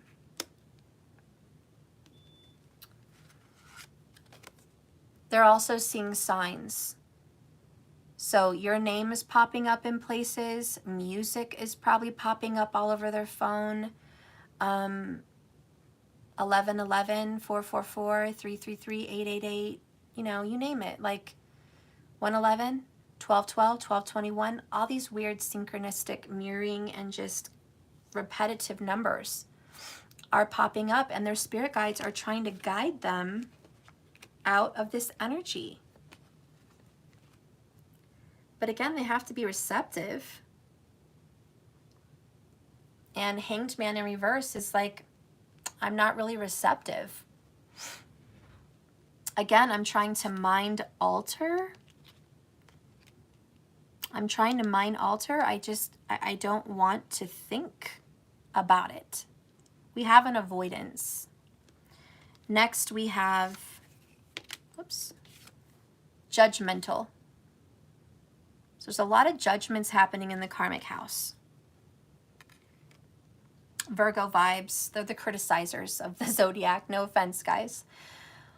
But it's criticism and it's judgments. And they're making a lot of calls. And they're just like, this is right, this is wrong, this is good, this is bad. Like, they're definitely looking around and making judgment calls. But are they doing anything about it? The next one is uncomfortable. They don't feel very, very, very comfortable at home. I think they feel more comfortable when the karmic is at work. It's like, now I can be myself. The karmic is at work. Oh, I can eat what I want. I can fart when I want. I can fucking take a shit now. I can jack off. I can watch porn. I can reach out to my twin or my soulmate, or I can, you know, watch porn on the big screen, or I can, you know, whatever the fuck. Like, I could just be myself, let my hair down, you know, take my shoes. I just feel relaxed. Like, you know, it's like a relief. It's like, get the fuck out. I can't wait till you go to work. Get the fuck out. Like, I'm sorry, but there's this fucking energy here. Get the fuck out. Like, I wish you would go back to work. What are you doing home early? The fuck are you doing home early? So yeah, I do feel uncomfortable at home with this person. I just fucking do. And there's this, I want to fix this. Again, because they're friends. They don't want to be a dick. Unless it's inside someone. But, you know, they have problems getting it up anyways in this situation. But you know what I mean, guys. They want to fix this. They still do. It's like, we're fucking friends. We have a family. We have bills. We have all this shit. Let's fix this. Can we fix this? Can we fucking fix this, Spirit?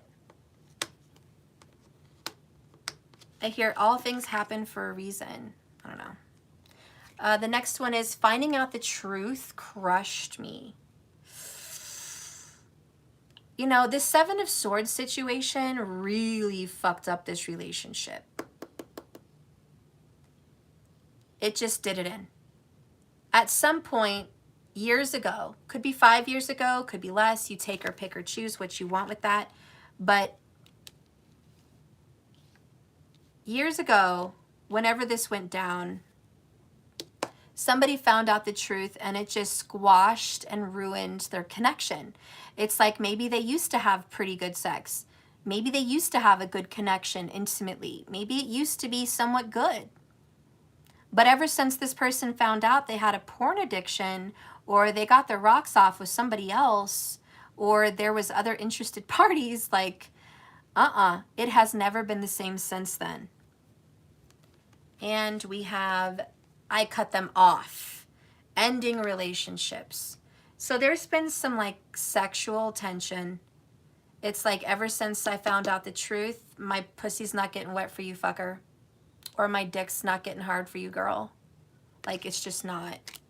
I cut that the fuck off. And so, you know, again, intimacy is a problem because of lies, deception, and deceit. And maybe if it wasn't about cheating, maybe the lies were you tried to get pregnant on purpose and somebody found out and that ruined the intimacy. Maybe somebody found out you lied about taking birth control to trap me. You're a fucking bitch. Or maybe someone found out they were talking to friends about planning to get pregnant. Or they just had a feeling, an intuition, a knowing that this person is trying to trap them. And so they don't want to get it up anymore. You know? Or maybe it's just an intuition. This person's been cheating. Maybe I don't have all the facts, but I feel it in my soul. I know that you're watching porn. I know that you're talking to other people, maybe on social media websites or whatever. Like, I know that you're talking to other people.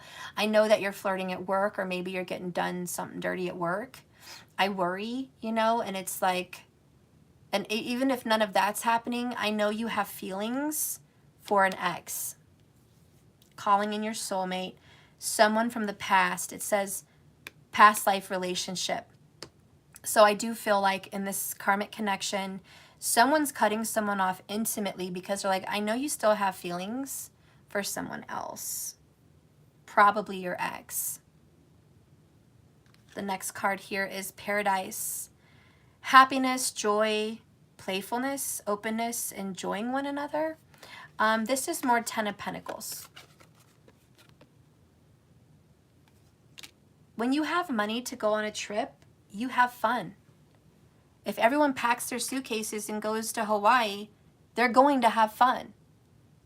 If everyone says, let's go camping for the weekend, you're gonna have fun. You're gonna barbecue burgers and hot dogs. You're gonna roast marshmallows. You're gonna laugh. You know, I'm not saying that the karmic relationship is so shitty that life is fucking miserable 24/7, 365. That's horseshit. And I would not be a very good intuitive tarot card reader if I sat here and biasly lied to people just to make you feel better. I'm not. If it was so horrible, nobody would be there. But it's not.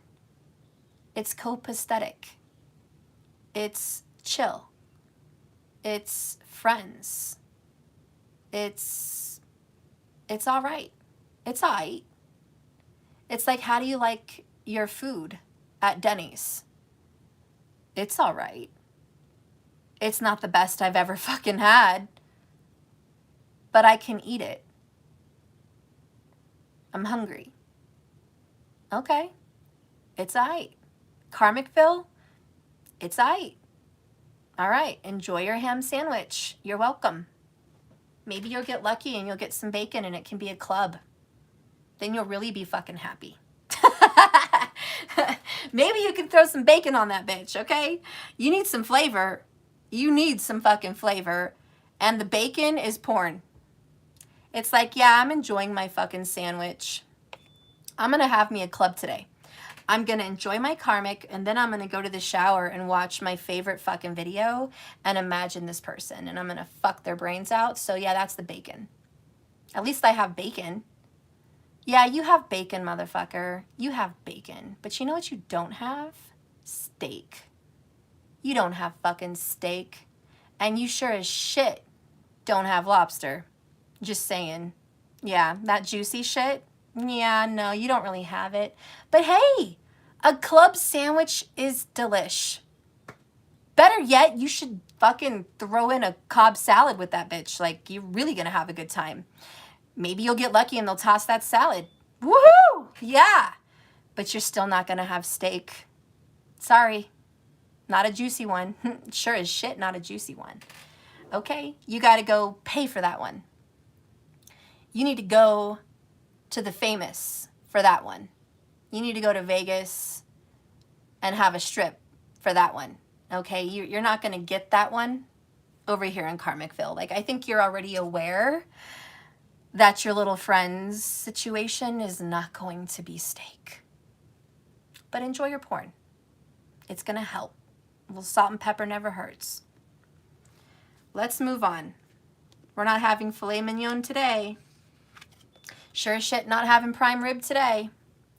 We have in the Karmicville relationship at home, in the karmic home household, I hide behind material things. You know what makes me happy? You know what really grinds my gears? Well, I'm just joking, but you know what really makes them happy? TV. TV. They have a nice TV. They have nice speakers. Maybe they have a really nice couch. I really like my Italian leather sofa. I love that bitch. I really like my mattress. Tempur-Pedic, super fucking awesome. I love my mattress. Oh my God, I love my shoe collection. Just saying. I get wet looking at my shoe collection. Not me, guys. I literally have like 10 pairs of shoes. I'm not a shoe person. But I do have some good heels when I wear them out. I do. And I've got some sexy boots. I've only worn them once though. Anyways, moving on. This is just an example, okay? Someone's like, I like my materialistic things. I may not come home to rods of passion, but I come home to shoes, honey. I come home to shoes. Or I come home to a really nice car. Like, yeah, I love my fucking car, man. I love my car. Fucking love it. Ah, I get so wet for my car. I love you. You're so beautiful. They probably even named their car, what is it, Betsy? I love Betsy. I don't know. I'm just kidding, guys. But, you know, the point is, I love my stuff. I love my stuff. I love my stuff. I love my house. I love my home. I love my car. I love my bed. I love my couch. I love my TV. I don't want all of that disrupted. So I'm really hiding my comfort under my stuff. The next card is, are you ready? Oh shit. I don't know. I don't know what's up with this, guys. I don't know where to put this. I don't fucking know. I really don't know. We have I cut them off. We have letting go. I don't see them letting go, but maybe it's in the air. We definitely, I'm surprised to see it. I don't know. We're going to have I'm letting go of this situation in the air. It's just in the ambiance. Basking in the ambiance. Basking in the ambiance. The ambiance is, we need to let this go. You know I'm not the right one for you. You know, I know. I need to shut up with movies, but you guys saw White Chicks, didn't you, with the Wayans brothers? So in the Wayans brothers, stop it! Sorry, he's like having a meltdown over there. The Wayans brothers situation, they pretended to be girls. Anyways, this big guy really liked him. He was in his girl costume, and he thought she was really a girl. So he's like, I'm inviting you to dinner. Like he did some kind of a bet or like an auction to like take the girl to dinner, the guy, whatever the fuck, okay? But anyways, you saw White Chicks. You should watch it. So he wins the auction, and he takes this person to dinner. And this person, the Wayans brothers, is trying so hard to turn him off. He's burping, he's farting. He ordered a steak with lots of smothered onions. He ordered onion rings. He ordered like garlic sauce all over it. Like he was fucking getting the most smelly, disgusting things you could get. And the guy was looking across the table and he was like, oh, I bet you're going to order a salad. And he's like, no, bitch. I like to eat. And so he ordered like probably $300 worth of food. And yeah, it was hilarious. See, Nikki Perry, you know the movie. Yeah, and so at the end of their dinner, he's sitting there with a full belly. He's scratching his stomach. He's got hair popping out of his belly button. And the guy's looking at him, and he burps, and then he farts really loud. He's like, brrr, you know, he just lets it rip, okay? And the guy is looking at him, and he's like, oh my God, that turns me on. I love a woman that could just let loose and be themselves. I love a woman that can eat. And so then he farts too, like even louder. It's just like, bomb, you know, and he lets it out. They're so gross. They're in the restaurant. And he's like smiling, and he lays down next to him, and he's like basking in the ambiance, just basking in the ambiance. It was so funny. You guys have to see that part. Maybe you can like Google it on YouTube. White Chicks, funny moments, like restaurant moments. You'll probably find it on YouTube. It was a really funny part. So you guys can know what I'm talking about. You can watch it on YouTube. They have clips. Anyways, that's this kind of situation. It's like, this is the ambiance. The ambiance is, it's over. The ambiance is, we need to let each other go. We're just hanging on at this point to kids and to stuff. Like, we're just hanging on to stuff. The lust, the passion, the connection, gone. Ace of Cups down the toilet. Ace of Wands down the toilet. Letting go is definitely here. This relationship was over a while ago. We're just hanging on. Yeah. Hanged Man in reverse. We're just hanging on at this point. Mind altered. Can you please just... This person's like, I have to go to porn. I have to go to pictures and other things. I have to escape this relationship in my mind. Because the reality of this relationship is I don't want to be here. So I absolutely have to do this mind alter. Like, I need to get the fuck out of my head and have visualizations, affirmations to bring me closer to my person. Next, we have, well, it's in reverse. Healing family issues. Your love life benefits as you forgive your parents. So there's family drama, okay? Any way you put it. Part of the reason in this karmic household, what's happening is family drama. And they're not resolving it. They're not healing it. That's why it's in reverse. They're supposed to go ahead and stop the karmic cycle. They've been repeating it since their parents. They have to heal these issues. And I think as they forgive themselves for being the kind of parents they are, and they forgive their parents, they're going to be able to leave this situation a little bit easier. The next card is the Dragonfly. Be lighthearted. We're finding out things. Things are coming to the light. We need to adapt, change, and heal.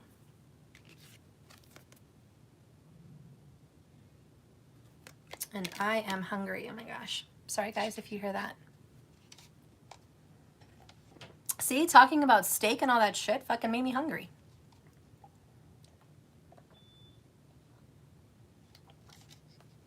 All right. So anyways, finding out the truth crushed me, and here finding out things coming to the light. I think really what this is more and more as they evolve in this karmic home, they're realizing they're repeating patterns from their parents, and they realize they're not being healthy for their kids, if there's young kids. And they're realizing they have to solve some inner childhood wounds and deal with their own family issues. Some people could also be suffering with separation from a family, a divine family. So in the karmic household, there is some wounds that are not being addressed about fucking up a family. There is a fucked up family. And how could they be happy in this situation with a fucked up family on the outside? I don't know, guys. I'd have to be a stupid fucking karmic to fucking understand that one. The next one is addiction. In the karmic household, someone suffers from being codependent, obsessed, possessive, controlling, and this is causing blocks and restraints on real life happiness. So again, it's just codependency, guys. Part of this relationship is codependency. The next message is heavy guilt. In the karmic household, someone's suffering from guilt. Karma has shown me how wrong I was, and I am so ashamed. But now what? What do I do with my guilt? And funny how this card came literally after healing family issues. Somebody has guilt about hurting a family. Or maybe this person is going to have guilt also about hurting the family that they're in with the karmic. They just have guilt, and that's what keeps them there. Guilt. And also guilt keeps them there because they don't know how to fix another family situation that's fucked up. So talk about double guilt. And what do they want to do with double guilt? Smoke, drink, go into some kind of addiction, porn, whatever. It's like, I need to mind alter myself away from this fucking guilt. Maybe they've got guilt about childhood stuff. Next, we have the grass isn't greener on the other side. I kind of feel like in this karmic relationship, somebody left a divine partnership with a family. They left it behind to go to this karmic relationship. They thought this karmic relationship would be better, but it's not. The sad truth is the grass isn't greener. And this is part of that heavy guilt. They've already fucked up and separated from a divine partner that they could have had a happy life with. But they left it thinking this was going to be fucking greener. Fucking not. The next card is, I want to give my all to you. But it's not you. It's the karmic. This is why they have so much guilt. They're giving their all to the karmic. But did they give their all to you? The answer is no. They did not give their all to you. They're giving their all to the fucking karmic, and that's what this heavy guilt card is about. Everything you wanted, they're giving to the karmic. I told you to be ready to hear this message because some people can't fucking hear it. It hurts too much. And, You know, now is your time to click off. Again, I'm giving you this warning. But 83, 38, mirroring 83 and 38, so that might mean something for someone, but listen, this person is giving everything you wanted to them, and that's sad, and they do feel bad about it. There is fucking heavy guilt. But that's why they want to mind alter. Let's say you wanted marriage. They're giving them marriage. Let's say you wanted a family, babies, mom, dad, husband, wife, paradigm. They're giving them babies. Let's say you wanted to have a house. They're giving them a house. Let's say all you ever wanted was just a key to their apartment. Oh, they live there. They have the fucking key. Yeah. Let's say you wanted to share bills, share a phone line with them, be on insurance together, have your names together. Yeah, they're doing that with the karmic. Let's say that you wanted to have matching tattoos. You guys were supposed to have that. They're giving that to the karmic. Let's say you wanted a PIN number to their phone. They gave it to the karmic. Keys to the car, gave it to the karmic. Access to their children, gave it to the karmic. Money, gave it to the karmic. What about vacations, family trips? Gave it to the karmic. Who's ready for a drink? Cheers, everybody. Who's ready for a fucking drink? Access to their family, gave it to the karmic. Dedication to a family, gave it to the karmic. Yep. Yep, guys. I'm sorry. Get yourself a drink today, my friends, because they are giving all to the fucking karmic. And yes, they have heavy guilt. Why? Because the grass isn't greener on the other side. As much as they're giving to this fucking person, it's not paying off. Where's the reward? Where's the good love? Where's the romance? Where's the sex? Where's the excitement? Where's the soul connection? It's not fucking there. Because this is their story. This is their karmic pattern. This is what fucking happens to them. They dedicate themselves to the wrong fucking people. Why? Because no matter what they did in childhood, they weren't enough. No matter how hard their parents tried to keep shit together, they weren't in love. So they're cold, distant, suffering, mind-altering, avoiding, lying, sneaking around, doing things to just stay somewhat happy, but suffering in silence, in toxicity in the karmic household.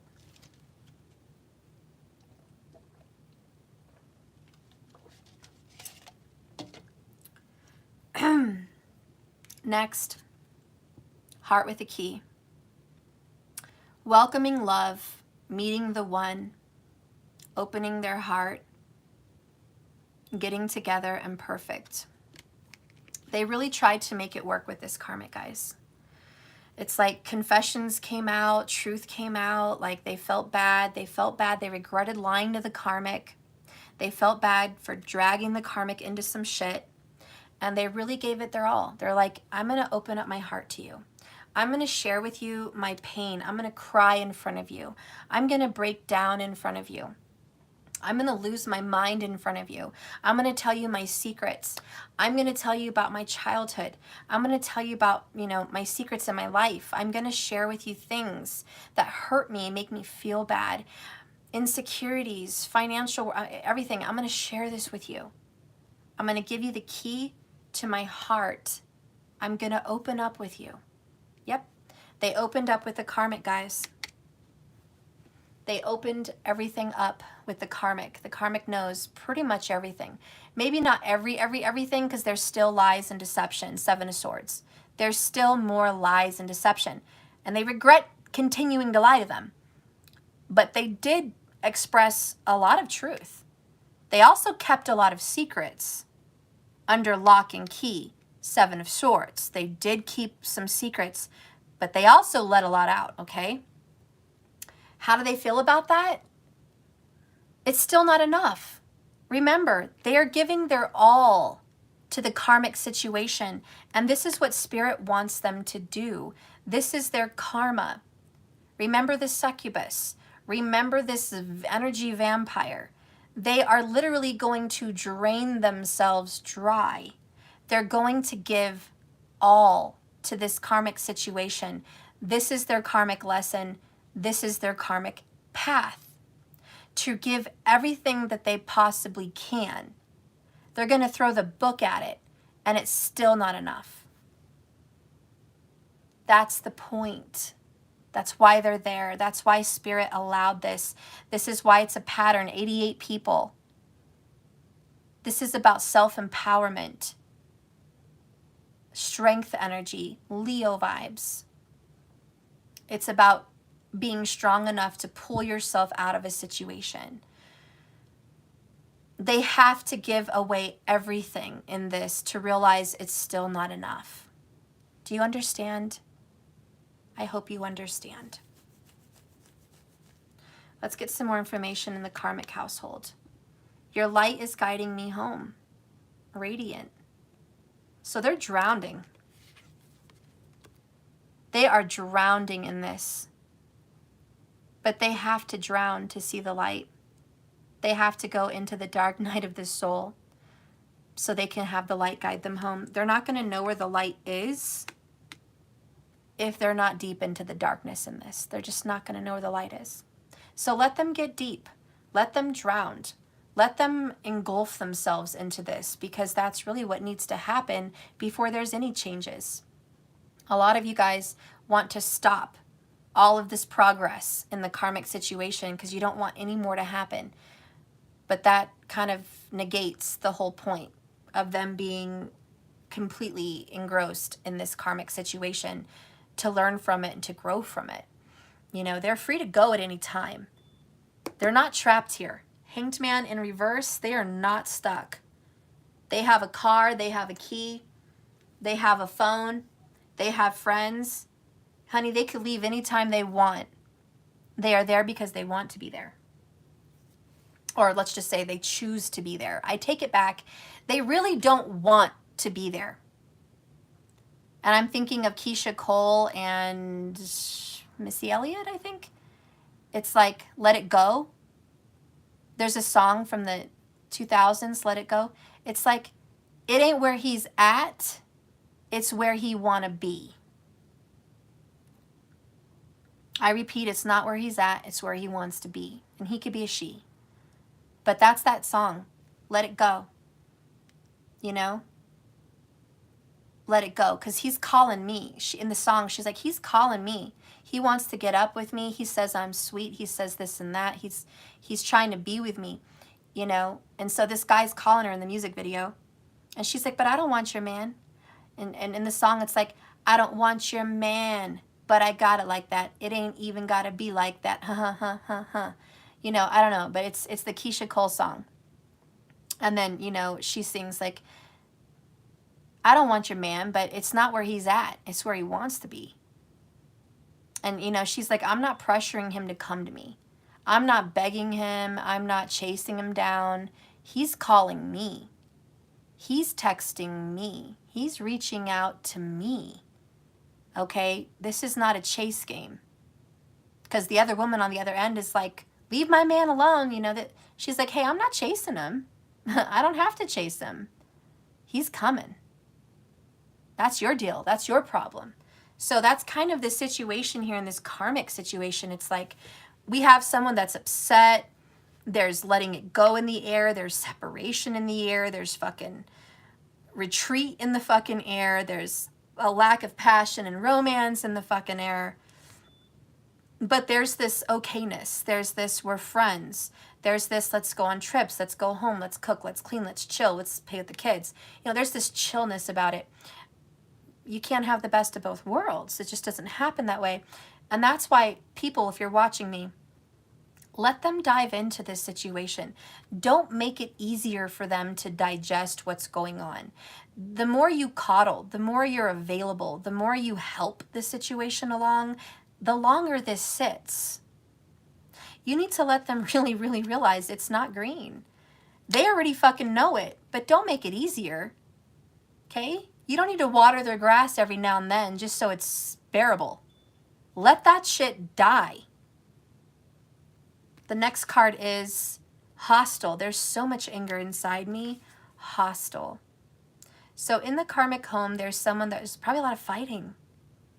You know, there's a lot of anger at home. And it might be subdued. It might be quiet anger. It might be buried anger.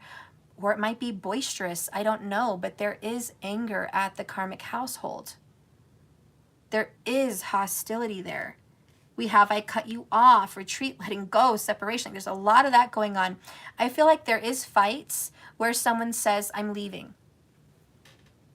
I'm leaving and I'm taking the kids. Or I'm leaving and I'm taking the car. Or I'm leaving, you know, you're going to have to find a new place. Or I'm leaving and now you have to pay for all that shit. Like there's threats. And it just makes that situation worse and worse. But believe me, there's arguments and there's threats at home about this. We have sellout again, the nun. You know, and it's like bribery. This person threatens to leave or threatens to kick someone out. And then it's like this person says, okay. Let's calm down. I don't want to fight. 6 of Swords. Let's leave this alone. We'll revisit this. Just like Johnny Depp and Amber Heard. You know? Every time they recorded them fighting, she was like, don't do this, Johnny. He's like, listen, okay, I'm going to go upstairs.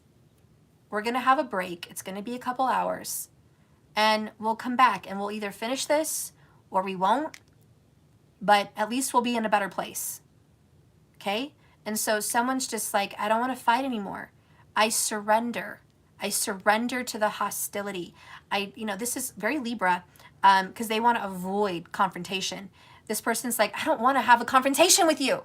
I had a hard day at work. I'm with the kids all day. I'm tired. I'm stressed out about money. By the way, you have guilt because you lied to me in the past. You fucked this up. This is all your fault. And now you're going to drop this bomb on me? Like I don't have enough to fucking deal with? Do you know what I forgave you for? Do you know how much I've forgiven you? How much I put up with you? I have to pay for this and that. I have to bend over backwards and do this and that for the kids. I have to live in this fucking house. I have to do this. I have to do that. God. And now you're going to I don't even get sex on the regular. And now you're going to fucking bomb me with this fucking, you're leaving, you're going out, you're doing this and that, and I'm stuck here, and it's all my fault because I'm being a bitch, because I'm bothering you? The fuck is that? Go. I'm not doing this anymore. You hurt me once. You keep hurting me again. Just get the fuck out. I'm sick of this. And I'm sick of you. And this is all your fault. So what happens? This person has heavy guilt. Heavy guilt about lies. Heavy guilt about secret addictions. Heavy guilt about sneaking around. Heavy guilt about missing someone from the past. And remember, they want to fix this. I want to fix this. I want to give my all to you. I want to be a better person. Listen, calm down. I love you. We can fix this. You're right. You're right. You're right. I owe you. You're right. You put up with so much. You're right. I'm an asshole. I'm an asshole. You're fucking right. I'm sorry. Come here. Let me just hold you. Can we just stop fighting? It's that kind of an energy here in this house. Because there is so much guilt. So much fucking guilt. Wow. I don't even know what to say. I don't know what to say. We have letting go. We have separation. We have retreat. We have I cut them off. And now we have separation again. I'm not lying to you.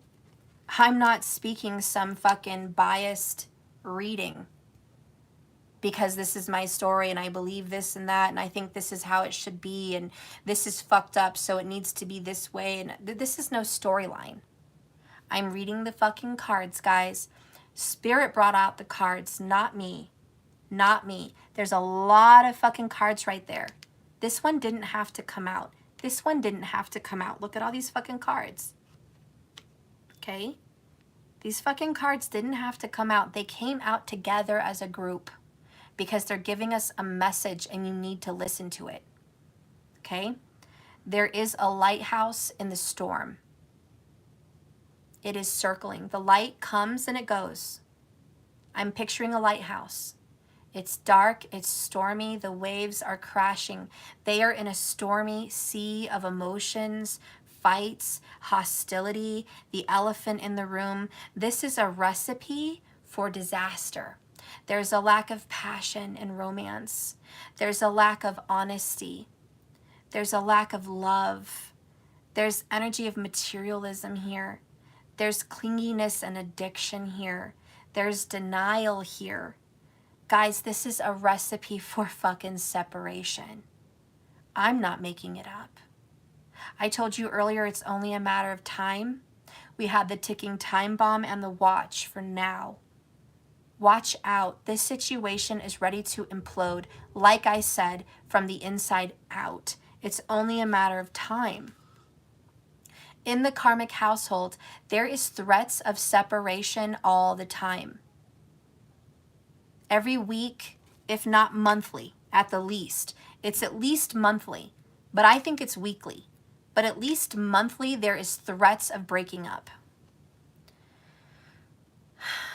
It's absolutely in the karmic household. Separation is on the menu, and it's on the menu pretty frequently. And like I said, the energy, the ambiance is this is over. The only thing people are clinging onto is the materialistic situation, which is kids, cars, dogs, houses, cars, stuff, bills. That's the only thing that is the glue that is keeping this together. Because if it weren't for those items, this would be done. This would already be done. That's the tea. Let's get the rest. Next. We have an awakening. The karmics are waking up. They know there's a conclusion. There's a key and a heart with a key. They know that, yeah, and I forgot conclusion was here too. I forgot that shit. We had a lot of separation cards and conclusion. So believe me, they're waking up. They're seeing the light. That fucking lighthouse may not be shining directly on them all the time in the storm, but when it makes a full circle, beep, beep, beep, there's the light again.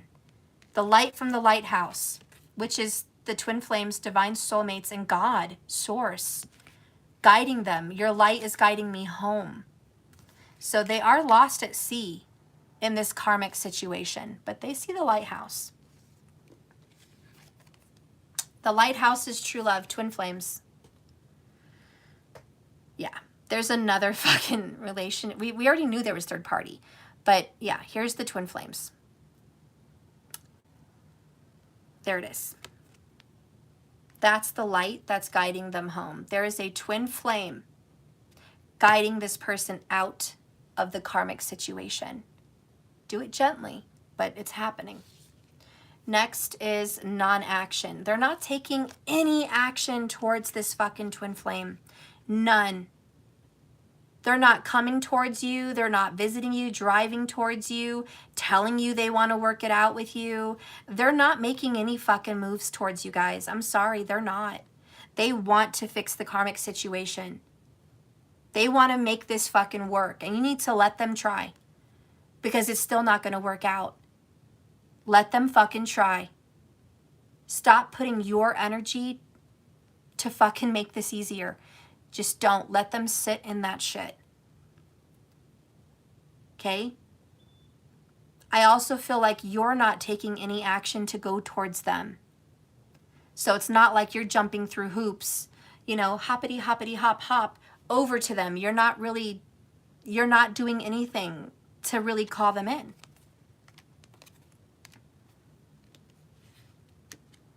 The next card is numbing. In the karmic household, they don't want to feel this connection, guys. It makes me want to cry. Mind altering and numbing came out. They don't even want to think about this beautiful connection. They literally turned their back on.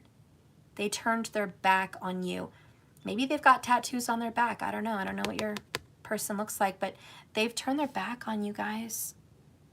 And it hurts them to think about it. So they'd rather not. Rather not think what they turn their back on. In the karmic household, another separation, letting go card. They're ready to release the karmic. They haven't yet. They're numbing. They're trying to, again, hangman in reverse, avoid the truth. They are avoiding it. They are numbing the fact that they need to let this karmic situation go. Or the karmic person that's kind of deep in this, they're also in the same boat. Both of them are in the same boat. The grass is not fucking green, but damn, they're hiding behind material shit. Both of them are not stuck, but boy, they sure act like it.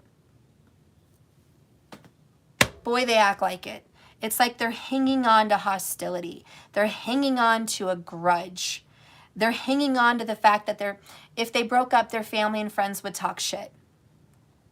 Let's just pretend that this person left the karmic and went to you. What would that do to the reputation? Would there be a lot of, whoa, what the fuck? You went back to your ex? I thought you said they were a piece of shit and you were over them. I thought you said you were not attracted to them. I thought you said you wanted nothing to do with them. I thought you said you hated them.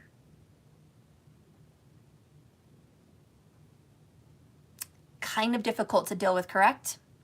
That's what that person has to face. If they leave this situation and go back with you, whom are they going to be embarrassed from? Everyone they sold out to. Everyone they told lies to. Everyone they fed bullshit to. They're going to have to eat crow. They're going to have to fucking be embarrassed. And that takes balls, courage.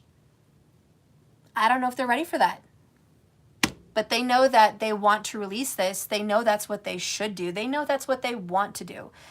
But again, that's a lot harder, in their opinion, than fixing this situation. They think they can fix this. Good luck. The next card is compromise. This is why they want the best of both worlds. Let's compromise here. Let's talk about compromise. I'll talk to you on the down low. We'll have something. But I'm also going to be over here in this situation. How do you feel about that, guys? Are you willing to accept those breadcrumbs? Is something better than nothing for you? 2:33:33 on the clock. I think you're going to be given that option.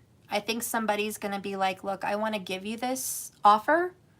It's a page, but it's an offer. I'll still talk to you. I'll still see you. You know, I'll still come around.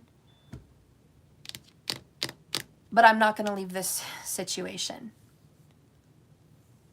That's up to you guys.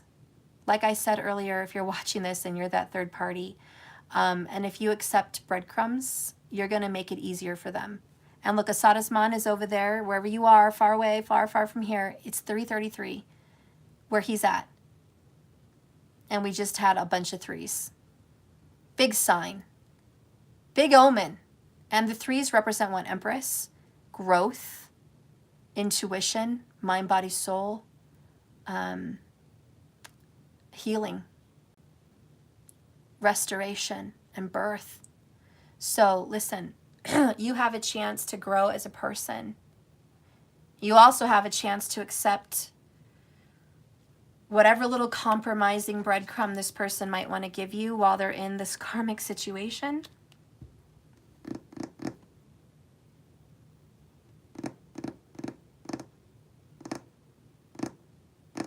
I'm going to leave that up to you guys.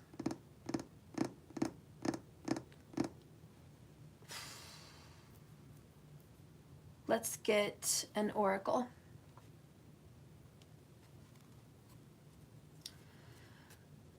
I know, you're like, this is what's going on in the karmic situation. Yeah, that's what's going on in the karmic situation, guys. I lost my book.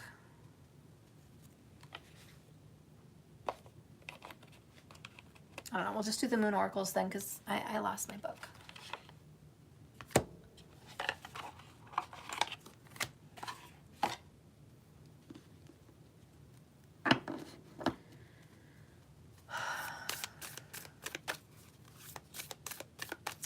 Spirit, what do you see happening? What do you see happening in the karmic situation, please? What do you see happening? Bottom of the deck, a time for healing, balsamic moon. And that's probably why we saw the threes. There is divine intervention from spirit. There is some deep healing. I would recommend no one take breadcrumbs right now, because the people in the karmic situation, they need to feel how fucked up the situation really is. Don't make it easier than it is. Let karma come hard. Let it come like a hard-ass horny bitch. Okay? Let karma come hard. All right? Let him have it. Let him have it. Do not make it easier. That's my advice. Because they need to heal. There's some inner child shit. There's some family shit that needs to be worked on.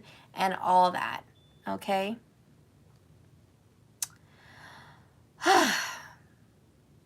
The other card that comes out is the end of a tough cycle approaches. Full moon in Capricorn.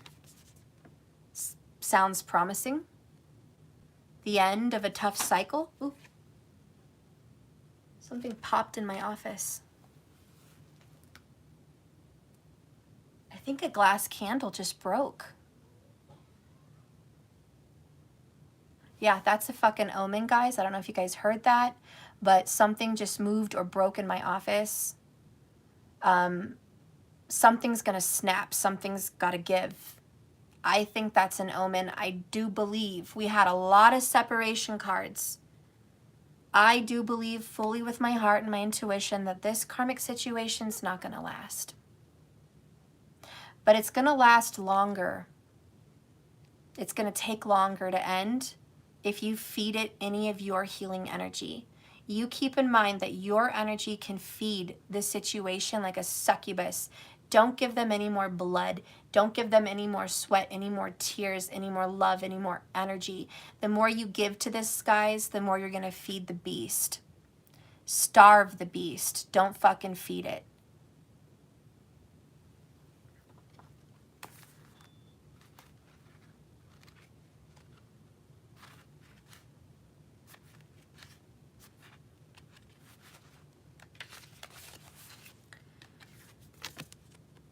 So what's going to happen? Listen, how hard are you guys willing to work for what you want? How much are you willing to suffer? This card is reminding you that effort is required. Work issues may be coming to a head when this card comes up. There's going to be change. There's going to be requirements. If you are wondering if this person should stay or leave in this relationship, this card is a very strong sign to make an exit.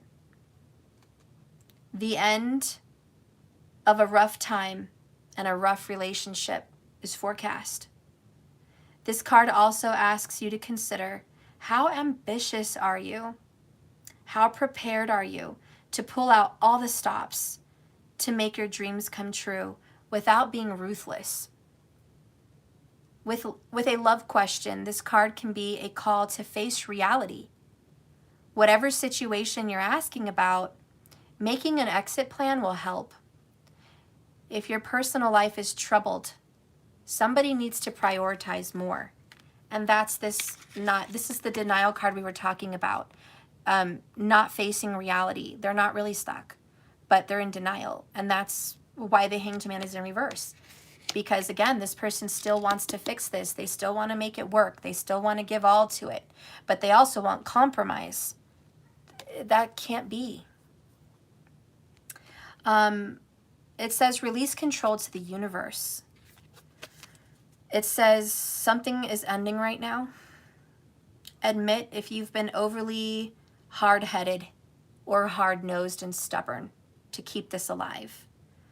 Also, find balance between your personal family life and your work life. You don't have balance. Balance is all fucked up. It's not fair. Six of Pentacles in reverse. Also, it's time to stop being a wop and stop fearing the worst. The worst is not going to happen. The best is going to fucking happen. Basically, make a plan. That's a lot better far use of your time than feeling like your situation is hopeless. Get your head out of your arse and make a plan, an exit plan. That's far better functional use of your brain than porn or compromising or drinking or smoking or crying and just being in negative vibes. Stop avoiding the issue. Get the fuck out. Make an exit plan. Okay? All right, so we're going to read the Balsamic Moon.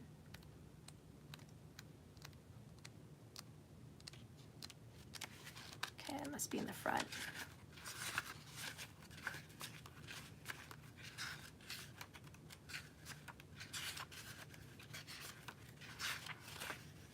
All right.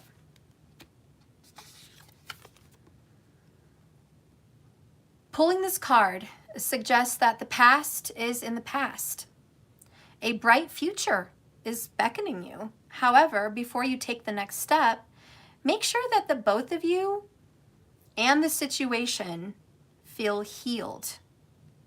This is not the time to paper over cracks or simply pretend everything's okay when it's not. Rather, you still need a little bit more time to heal and soothe both yourself and anyone else in need of recovery from a very painful situation or a past. Remind yourself that anything is possible if you believe it. This is also a time to surrender and wait patiently to get guidance from the universe, your passed on relatives, and your guides. Powerful insights can be had right now. If you know that someone or something really isn't good for you, this is a card to set you up a reminder to let it go, to surrender them. Start to work on your own self and believe that your dreams are possible and that you're ready to have them and the time is coming. When one person is healed, both of you can be healed is also another message. Additional meanings, it's time to let go of the past. It's done. And you are about to turn the corner. Also, patience again. You guys probably still need some more time to heal. Lastly, think about how this situation would look if both of you were healed. Aww, guys. If this person was healed from their painful childhood and their painful past in relationships, how would they be with you? So much better. If you were healed from your pain and suffering of this, how much different would you be? And then together, and look at that, 2:44 on the clock. If you guys were together, healed, both of you, how would that look? That's the vision. That's the vision. The vision is not get out of this situation, hurry up. The vision is not let's rehash the past and show me that I'm right. Those are the wrong kinds of visions. The vision is, what if both of you were healed and together? What would that look like? Hello. And 4:44 on the clock for Chanda, 3:44 for you, Sadasman. So listen, guys, patience is going to be required. This is the balsamic moon. It's a time for self-care, and as you slowly, surely prepare yourself for the new moon that's just around the corner. No matter which point in a current moon cycle you've pulled this card, it is a reminder to go a little bit easy on yourself. Take the time to step into your power, and you're going to come to healing soon enough. But give yourself all the time you need. All the time you need, okay? Give yourself all the time you need. It's going to be okay. There's your reading, guys. Damn, it was a damn good reading. I'm going to end this with a fortune cookie because we got to end every good reading with a fortune cookie. Fortune cookie, fortune cookie. What are you going to be? Ooh, drop something. Bottom of the deck. Soon you're going to look back at this whole situation and laugh. Maybe not, maybe not, but maybe you will. Someday, you guys are going to look back at this time and be like, oh, what were we thinking? So remember, the pain right now, it's only temporary. It's not going to last forever. And, dun, dun, dun, dun. Whoop. We got the tower. Oh my gosh, we got the tower. Sudden changes are near. That was like the epic one under this fucking tower. Tower, sudden changes. We got a lot of omens, guys. Oh my God! Under that card is soulmates. Soul connection, partnership, agreement, and soul contract. Hello. Under that is love. Oh, love, guys.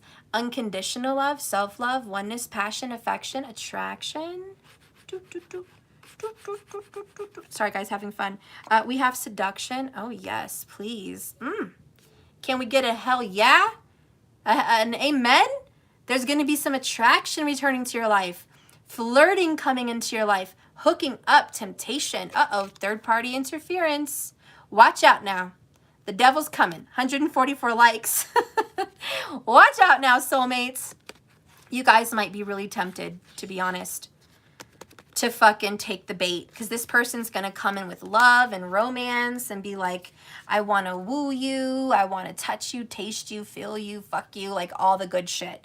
Watch out for the snake now. Watch out for the one-eyed snake. Competition, enemy, clever, malicious, look over your shoulder, the other woman. Don't forget, there's a third-party karmic here.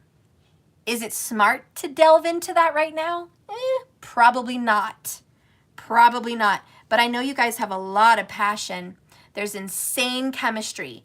And you like each other equally. And you want to have fun. So it's so hard. You guys are just like in a rock and a hard place. 1 minute you're saying, stay away. Don't fuck with this. The next minute they're like, come on, let's do this. So it's like, you're so torn right now. But don't forget about that karmic relationship. That's what we're watching today. Fleeting triggers, turmoil, resentment, lessons, letting go, and loving you. I'm going to leave you with this advice, guys. And just, it's my advice. You don't have to take it.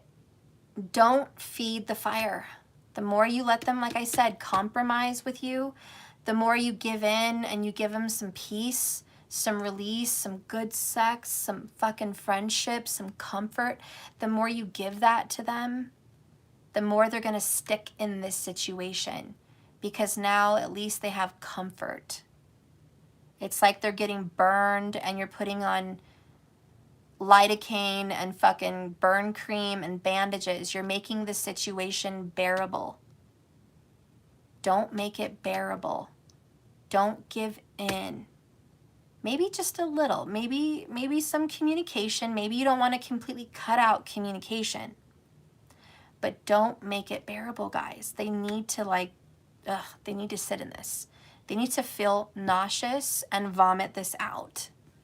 because they have to finish their karmic cycles. That's my advice for you guys. I love you so much. Thank you for watching my channel. Please hit the like button doop, doop, on your way out. I'd appreciate you so much. And don't forget to subscribe to my channel. And hello, bell icon, hit all, because guess what? If you catch me live and you're the first person in my chat, you get a free card, maybe two. All right? So you want to be able to have that opportunity. That's pretty much it, guys. I'm going to let you go for today. Again, this was a karmic relationship reading, so please don't take a lot of these cards for your own personal life unless you know that you are in a karmic relationship. Mostly, I think the majority of the people that were watching me are third-party cross-watchers, but I do know there might be 1, 2, 3 of you that are the person in this situation. So for those of you that are in it, hopefully there was some revelations today. Hopefully. Anyways, I love you guys so much. Remember, this is a journey, not a destination. It's an ocean of trials and tribulations. Just keep swimming. This is one reading of many. All right? Hang in there, guys. We're in it together. You're not alone. I love you so much, and I'll see you tomorrow. Thank you, moderators. Bye.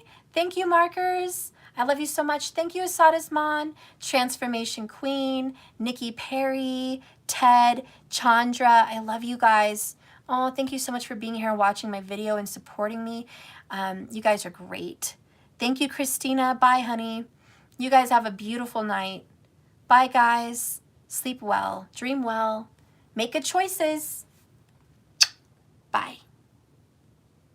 Bye, Ruby.